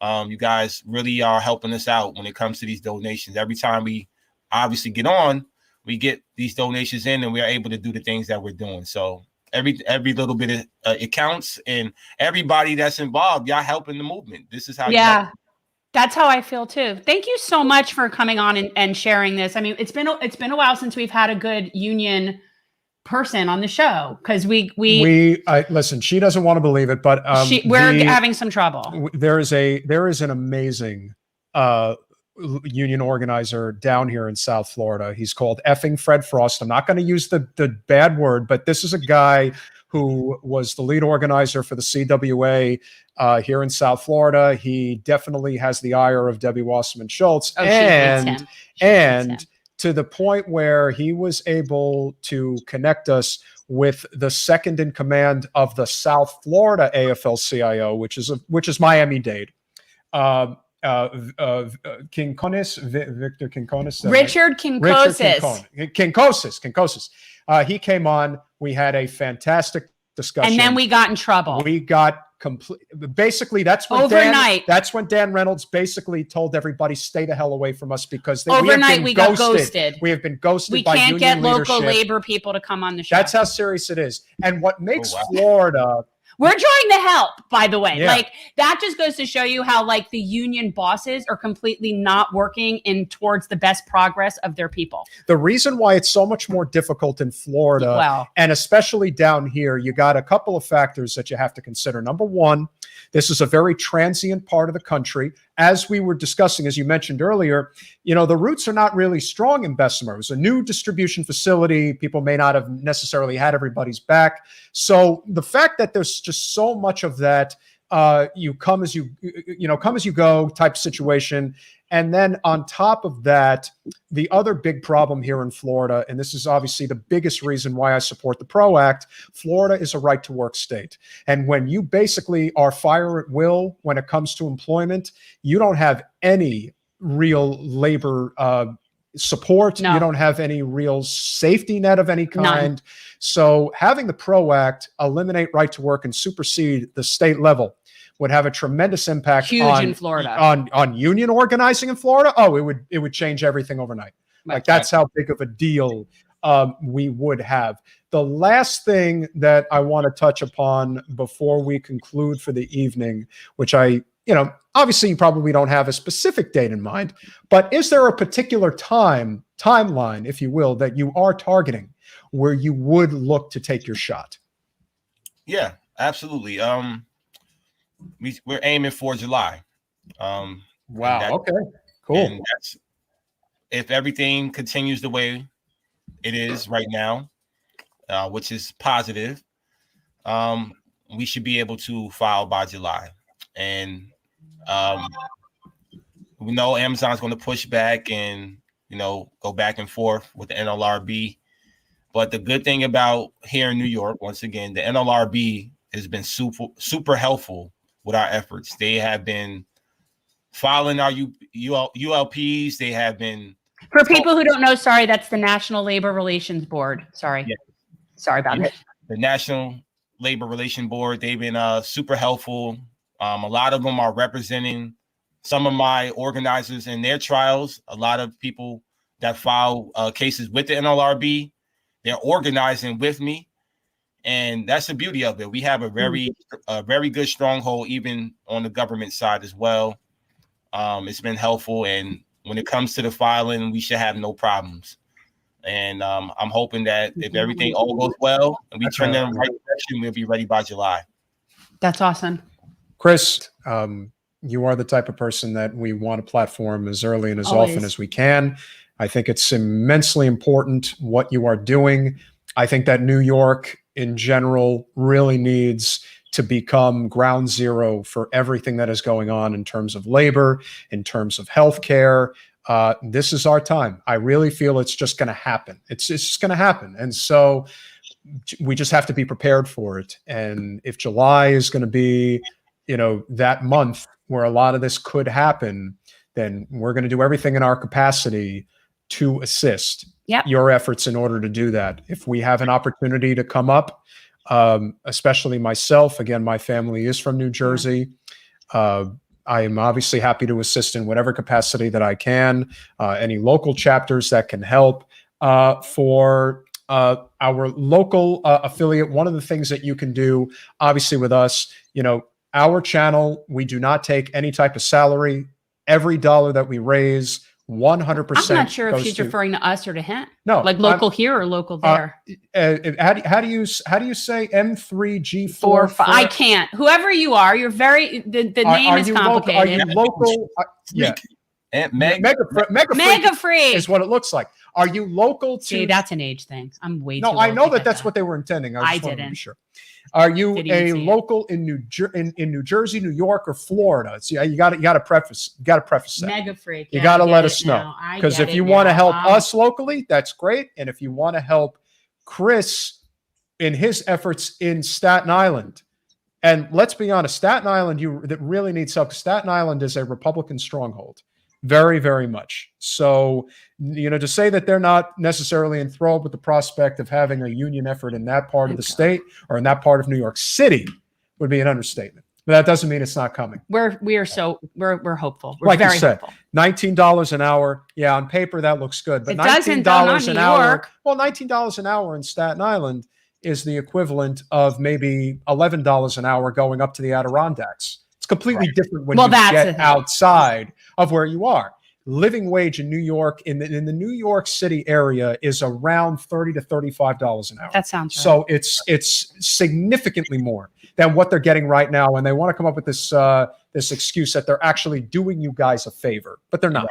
Right. And so having the ability to collectively bargain, having the ability to have health care, time off, like you said, you don't even have universal child care. There's just a litany of different things that could be done to make your lives better.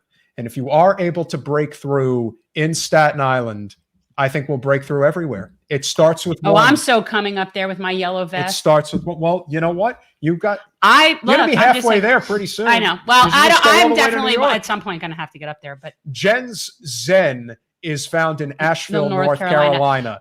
Oh wow. But you, I'm a mountain girl stuck in a beach but town. you're, It's kind of but harsh. you're literally going to be halfway to New I know. York City. But you know what? We're always supportive. Always reach out. Like if there's something new, and we're always happy to forward information. Thank you so much for taking the time and coming on here. Chris, it really means a lot to us that you did come on, and vice versa. We are here to help in any capacity we can. Keep spreading the word, guys. One more time, if you can check out the GoFundMe, they are only a few $100 away from their current goal. Obviously, that's going to change the bigger that this gets. But you know what, guys? Pay attention. Pay attention to what's going on. It matters to all of us. So, Chris, thank you again, and we'll talk to you soon. No, thank you for having me. Appreciate it. We will talk soon. Stay All tuned. Our right. pleasure, my friend. Bye. Same Bye, to you, Chris. buddy. Have a good night.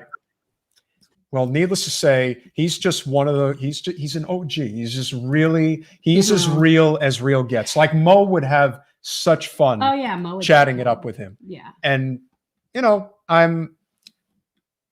am a believer that it's going to happen. And the reason I believe it's going to happen, It's because you're an eternal optimist. well, I'm an eternal optimist, but it's simply on our side. Like I said, the establishment throwing out the parliamentarian excuse against today. no, it's starting to unravel. They don't know what to do. I They're just so lost. People really are just so not informed about the labor issue in this country and how behind we are in terms of other civilized nations in the world and how we treat labor in this country. It's So really for bad. everybody who's on the show right now, here comes our plug. We which is have to very do important. it. We have to do it. But seriously, in all seriousness, YouTube is extremely suppressive, and it's 1000%. very, very difficult, especially for new channels, to gain any real traction or momentum as subscribers. But what we do have is we have a Patreon page, and everybody can be a monthly subscriber on Patreon. We do have some perks, $5 and $10 members. We do have the cool jerseys. We have very cool generational change jerseys, which we generally I'm wearing on Mondays. He's very particular. He likes Mondays. We like to wear the purple, and then he likes to get his dress up on Thursdays. Jill, become a monthly Patreon of Generational Change. Yes, that's what I we helped you out with really- what's best. I'm calling in my favor now. That's what I want. $10 a month, and I'm going to get you an awesome, gorgeous Jen. Please, the shirt. All the right, shirt. you have to see You how gotta nice see it is. the shirt. But also something we started last month is monthly member Zoom calls. We have a new. We do have a new guest. And we also And no, not because yet? we need to promote other things. Okay? And I also think it's important that we promote this. Yes. Okay. So as you guys know, we are going to be having a very big event coming up on Sunday, the very first home run for Julian is going to take place here in Miami. Yes. And Jen, you are going to be... I am apparently the moderator. So for anybody who doesn't know, we did a telethon live stream for Julian Assange a while back. Apparently it was very inspirational to his father and brother who reached out to me. They are starting basically a home run for Julian tour in the US. They're going to be traveling to different cities and talking about Julian's story and meeting people and really trying to spread the word. And we are fortunate enough in Miami to be hosting the very first one. So because of COVID, we were limited in terms of venues. So what we are doing is, while there is an in-panel thing happening in Miami, what we are doing is Zoom, that everyone who comes onto the Zoom will be able to ask questions and participate in the panel. This is also going to be live streamed on all 4 of our platforms, just like this live stream that'll be exclusive on Generational Change. But if you want to participate, please register for the Zoom, because we are not going to be monitoring the chats on the live stream. I'm just not. That's why we're offering it for the Zoom. So that's your price. Your price of admission is your registration. That's it. That's how it goes.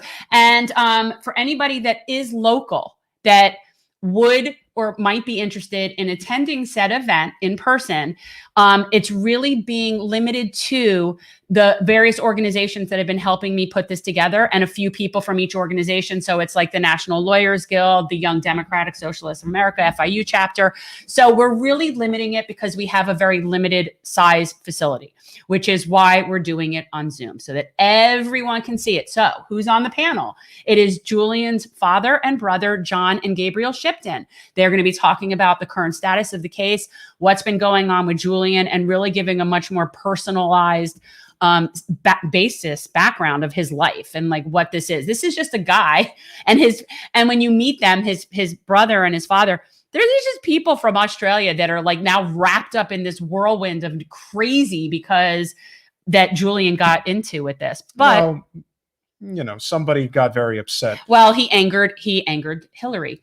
But I digress. Also on our panel, interestingly, Mara Schlackman from the National Lawyers Guild, Scott Luxor, who is an independent journalist down here, and Nicholas Sandy Davies, who is with Code Pink and is also just a very like researcher and knows, like, I don't know anyone down here who knows what he knows on like our foreign policy. So it's going to be an amazingly good discussion. Declan, become a monthly subscriber. We never promote the Justice Seriously, Democrats. Declan, we never promote the JDs. Now you're making stuff up. Now you're smearing. Now you really owe us a And you know monthly, what? Yes, serious. Yeah, you know what? for The real, least man. you could do, Declan, is throw a few dollars our way for at least keeping you entertained twice a week. Yeah, for real. No, become a monthly $10 subscriber. Yeah. Get you a shirt, and then, get you all the good stuff. You'll get to come into the monthly Zoom meeting and now you really have some see fun. me face to face, and then we'll get to see who you are, Declan. And show yourself, Declan. Oh, and remember, it's also very important. There is a huge difference between supporting Sand's candidate who's non-corporate and maybe running within the apparatus of a political party and supporting the political party. I have never said or done anything that has indicated any sort of support for just Justice Democrats in general. I've never even really said anything that supportive of any of the Justice Democratic candidates. Like, frankly, I don't even a lot really of the know. JDs are much different than like Brand New Congress. It's totally a different animal. It is a different animal. As a matter of fact, we're going to have in just a couple of weeks Adrian Bell, who is the head, who is a former slate mate and friend of Brand New Congress. Right. She is now the lead organizer for Brand New Congress. I think she's the executive director. New executive director of Brand New Congress. Nothing against Zaina. We love Zaina, but hey, Adrian, she's kick ass. No, it was Rob.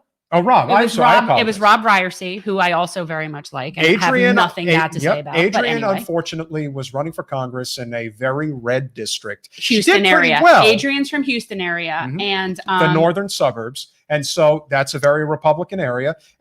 But she's put up a good showing. Yeah, but she put up a good showing. Yeah. And so now here's an opportunity to potentially continue to build that movement. And we'll have an opportunity to speak with her. Much different than the JDs. You can come in the Zoom at the Miami for Julian, but I am telling you now, Declan, that's not a place to be trolling. It's not a good place to be trolling. Definitely not. Don't be difficult in that. I'm begging you. It'll just make my life harder and not in a good way.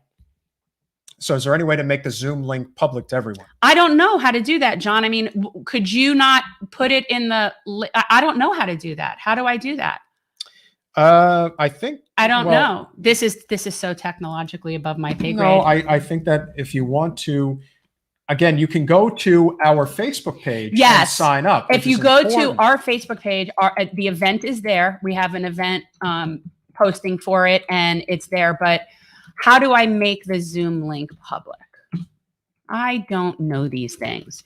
John, you're the brains behind this operation. Yes. That's your job. I mean, I'd like to think I know a couple of things, but I don't know as much as John does, because John's pretty cool. But I do know that John did update our Facebook event, so it's on there. Is there a way to set it so that people don't have to register? So yes, you can watch it live. On our channel. Yes, it will be streamed live on our YouTube, Facebook, Twitter, and Twitch. We will be streaming live. That panel will be streamed live just like this is. However, if you are not in the Zoom, you're not going to be able to participate. That's all I'm saying. So Mega Freak, very important. Yes, if there is anything that you can do locally, we are trying to build a local movement.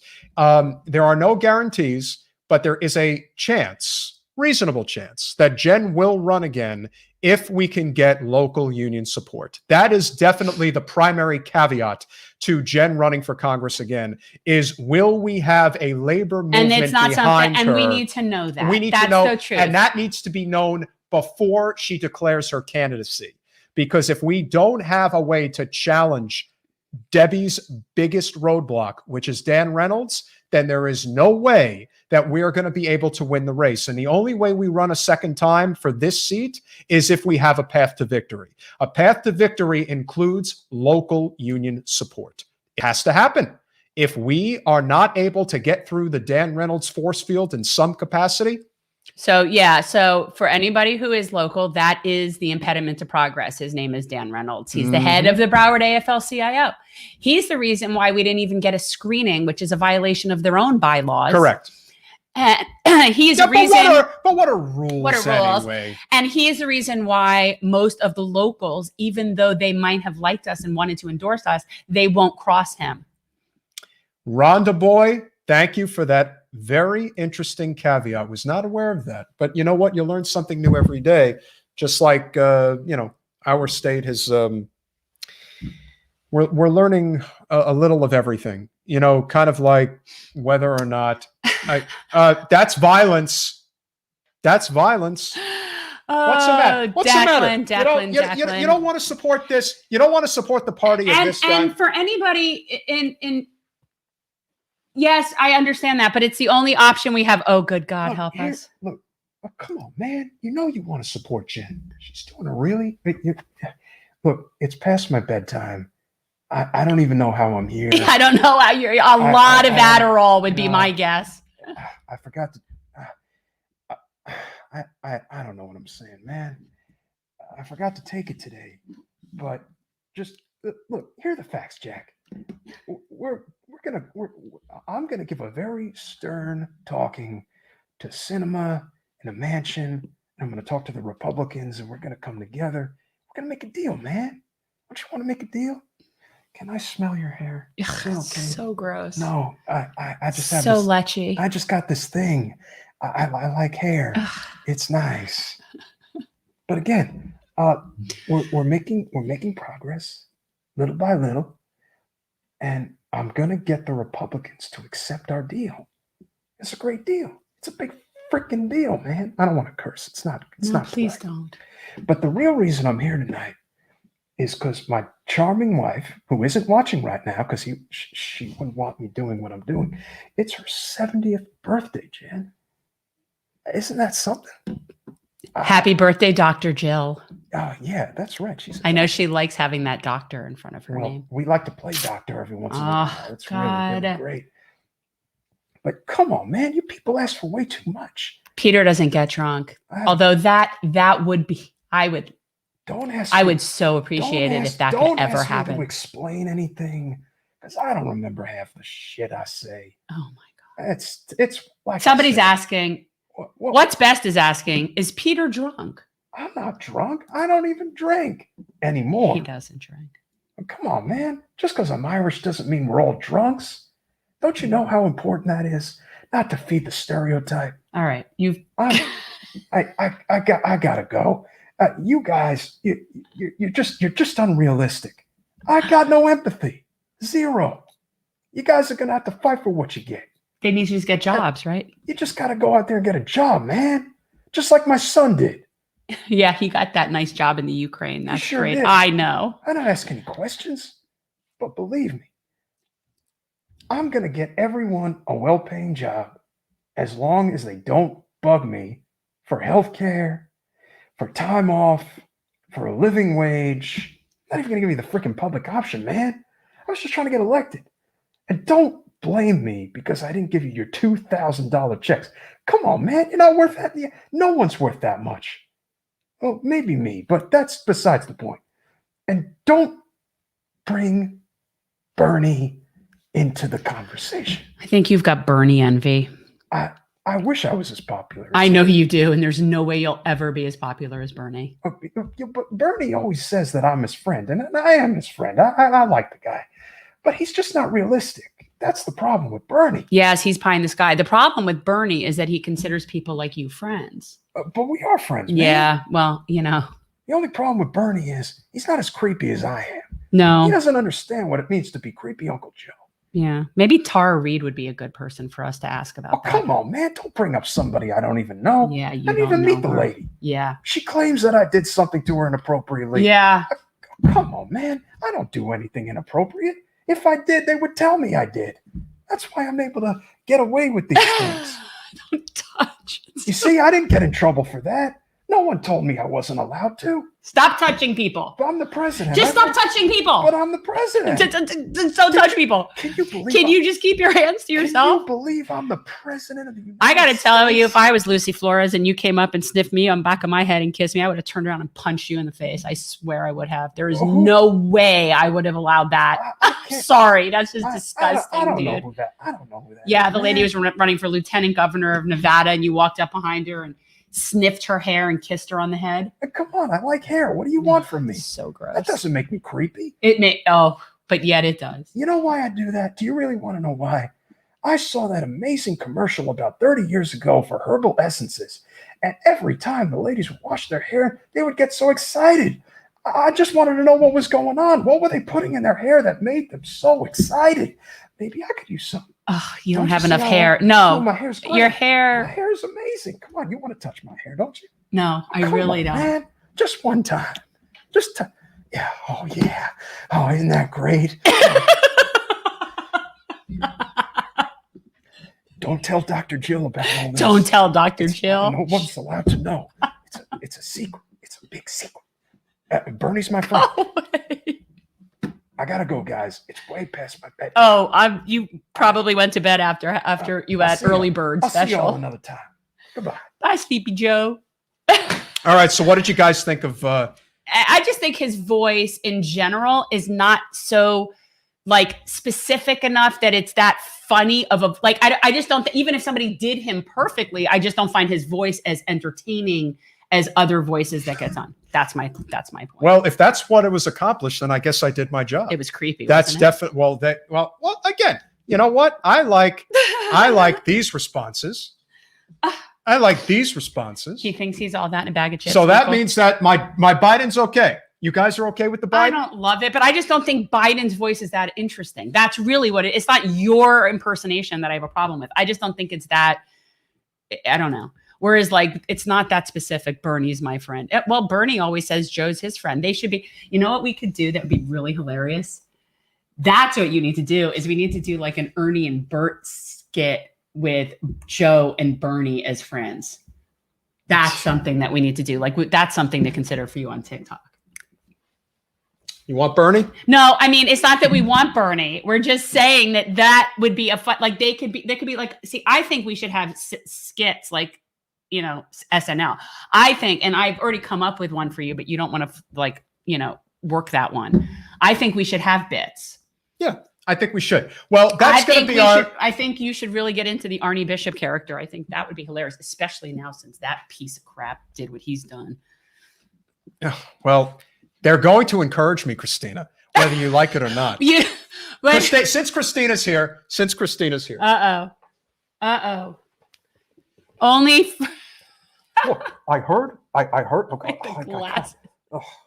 look, I just got. I spent a lot of extra time at the early bird this evening. We had a wonderful dinner, Jane and I, and now It looks like you and it's a Jane little got bit- at it in the car. Is No, what it looks like. You look very, like you and Jane got busy in the car.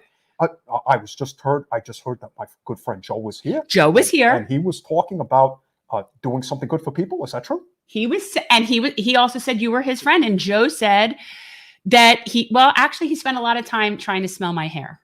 Oh, Joe, why does he do that? Because he's a perv. That's you know why. what? I told him to stop doing that, and he doesn't listen. I don't understand why he's not listening.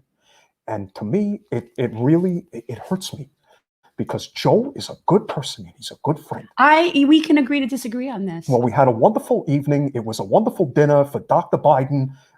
They call her doctor. I don't know why, but anyway, it was her 70th birthday, 70 years young. She looks fantastic, and very happy for her, very happy for Joe. We're going to pass the PRO Act, Jen. I'm telling you, we're going to pass it. I'll believe it when I see it. I don't see how that's getting through our Senate. You know what? We'll talk. I needed to have a decompression. I just had this very big argument with the parliamentarian about what he can and can't, and what we can and cannot get away with. God, I don't want to hear about the Trying parliamentarian. to say that we can't do these things is not true. You know what would be a good character would be our local parliamentarian. That would be a really good character for you. I heard that he's a good guy. He is not. He's Our not. local parliamentarian. You know who I'm talking about. Oh, well, we'll get him on the show, right? We'll get him on the show. I think you need to be him. That would be hilarious. Oh, well, parliamentarian, schmarliamentarian. We're going to pass the PRO Act. We're going to have better voting rights. We're going to pass a universal health care system. You're going to get a living wage starting at $15 an hour. We're going to do something about the environment, for God's sake. This planet's burning at the seams, and we got to do something about it. And we got to end these regime change wars. There's no point to being overseas anymore. Waste of time, waste of money. Did you see that we had Chris Smalls on? I heard about Chris. He's a good guy. He's definitely organizing for unions. And in New York, it's definitely a great place to be. It's close to Brooklyn, where I'm from. I'm sure you knew that, as if my accent didn't give it away. We heard. But it's a really great opportunity to make Amazon treat their workers fairly. You unionize one place, you can unionize everywhere. I mean, and certainly you can relate to standing up against Jeff Bezos. It's like fighting Goliath. That's very true. That's what Chris Smalls is. Like, I think of him as somebody who's like fighting Goliath. Like, it's just most ridiculous. I mean, we had that down here to some extent with our little campaign that we did, the one where you didn't endorse me. We felt that to some extent. To bring that up. Because I'm just saying. My hands are tied. No. So he is really fighting Goliath. Like, I mean, what we were up against in our little campaign, to me, it pales in comparison to standing up to Amazon. I mean, like, I just can't even fathom. But look, we got a lot of things to do, and fighting Amazon is a big task. And if you decide to run again, I promise I will consider doing an endorsement, but there's no promises. I have to make sure that I'm not pissing off too many people. I do not like Debbie fucking Wasserman Schultz.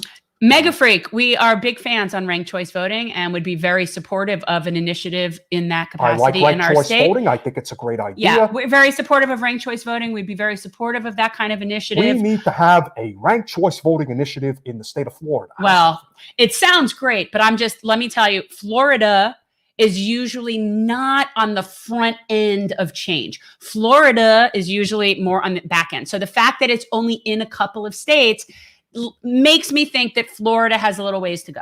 That's all. I'm just, Christina, it's great to see you. And yes, the Stop Bezos Act was one of the best ideas I ever had. Yes, it was. And it's certainly one that we will continue to fight for. But I'm telling you, if we can unionize in one place, we can unionize every place. And that's the goal. That's the goal. Let's unionize in Staten Island and then take it everywhere. That's what I say. And I heard there's going to be a Medicare for all March? Yes, in a whole there's bunch of going to be places? now. Who is leading that? I forget. Is it a Real Progressives thing, or I- what group is I'm the not one? sure. I just heard that it's happening. There's going to be Medicare for All marches. I believe July 24th. That is the date. In various cities around the country. Obviously, we're supportive of that, and we on Generational Change are going to be hosting a live stream 2 days prior on our Thursday night live stream. We're going to do a longer live stream. We're going to do a Medicare for All sort of live stream telethon. And we are going to be very much pushing everybody to be calling their state representatives in the state of New York and pushing for their state legislation for single payer. Well, maybe I might show up. You never know. You never know, but that would be great. So we will be having that, guys. We are putting together a really good set of panels. The best way to get the real Bernie to come on this show is to take this impression, show it to Jane, and Jane will show it to the real me, and the real me will say, I'm going to go on that show. And I'm going to have a wonderful time. And I'm still going to call Joe my friend. And we're going to get things done. So people, I'll see seriously, you guys later. It's way past. it's way past your bedtime. I You can gotta go to bed with Sleepy Joe. Joe went to sleep first. So don't blame me for All not right. having Joe went to sleep first. So guys, we are going to be doing a Medicare for All live stream. We're going to have at least a few different panels to cover different sort of areas of the healthcare issue. And so, yeah, that's what we're planning. July 22nd, that'll be happening. I'll be back. Yeah, you'll be back. Jen is taking a sabbatical in a couple of weeks. I am. So we are going to, I'm not going to be gone. I'm just not going to be here. As far as they're concerned, I'm not really going to be anywhere other than I won't be in the same room with you. Well, hopefully you'll be able to have a nice little setup wherever you're going to be. Maybe do it outside. I don't know. We're going to that. see. I might not have any lighting. I might have to drive into town twice a week to do it. We'll That's see. fine. There are a lot of nice, cozy places in Asheville, aren't there? There's plenty of good places. We are doing, we are going to be having what I'm going to be calling generational change from the mountains. We're going to be a month long. I'm going to be up in the mountains, and You I'm go going up to the Smoky Mountains National Park, which would be pretty cool. I have a lot of different things I'm going to do. I'm actually contemplating getting a GoPro so that I could, Ooh. so that I could even have people more with me on stuff, because I'll at least get on the river at least a few times while I'm there. Well, those don't even cost that much anymore, right? They're kind of reasonable. No, I price. should probably Few take one of my $100s. kids. Oh, you could do that too. But so I'm going to be doing some interesting stuff. I want to be talking to some cool people. And actually, the place where I'm staying, I'm going to be in a camper. I'm going to be renting in a camper, and it's on a hemp farm.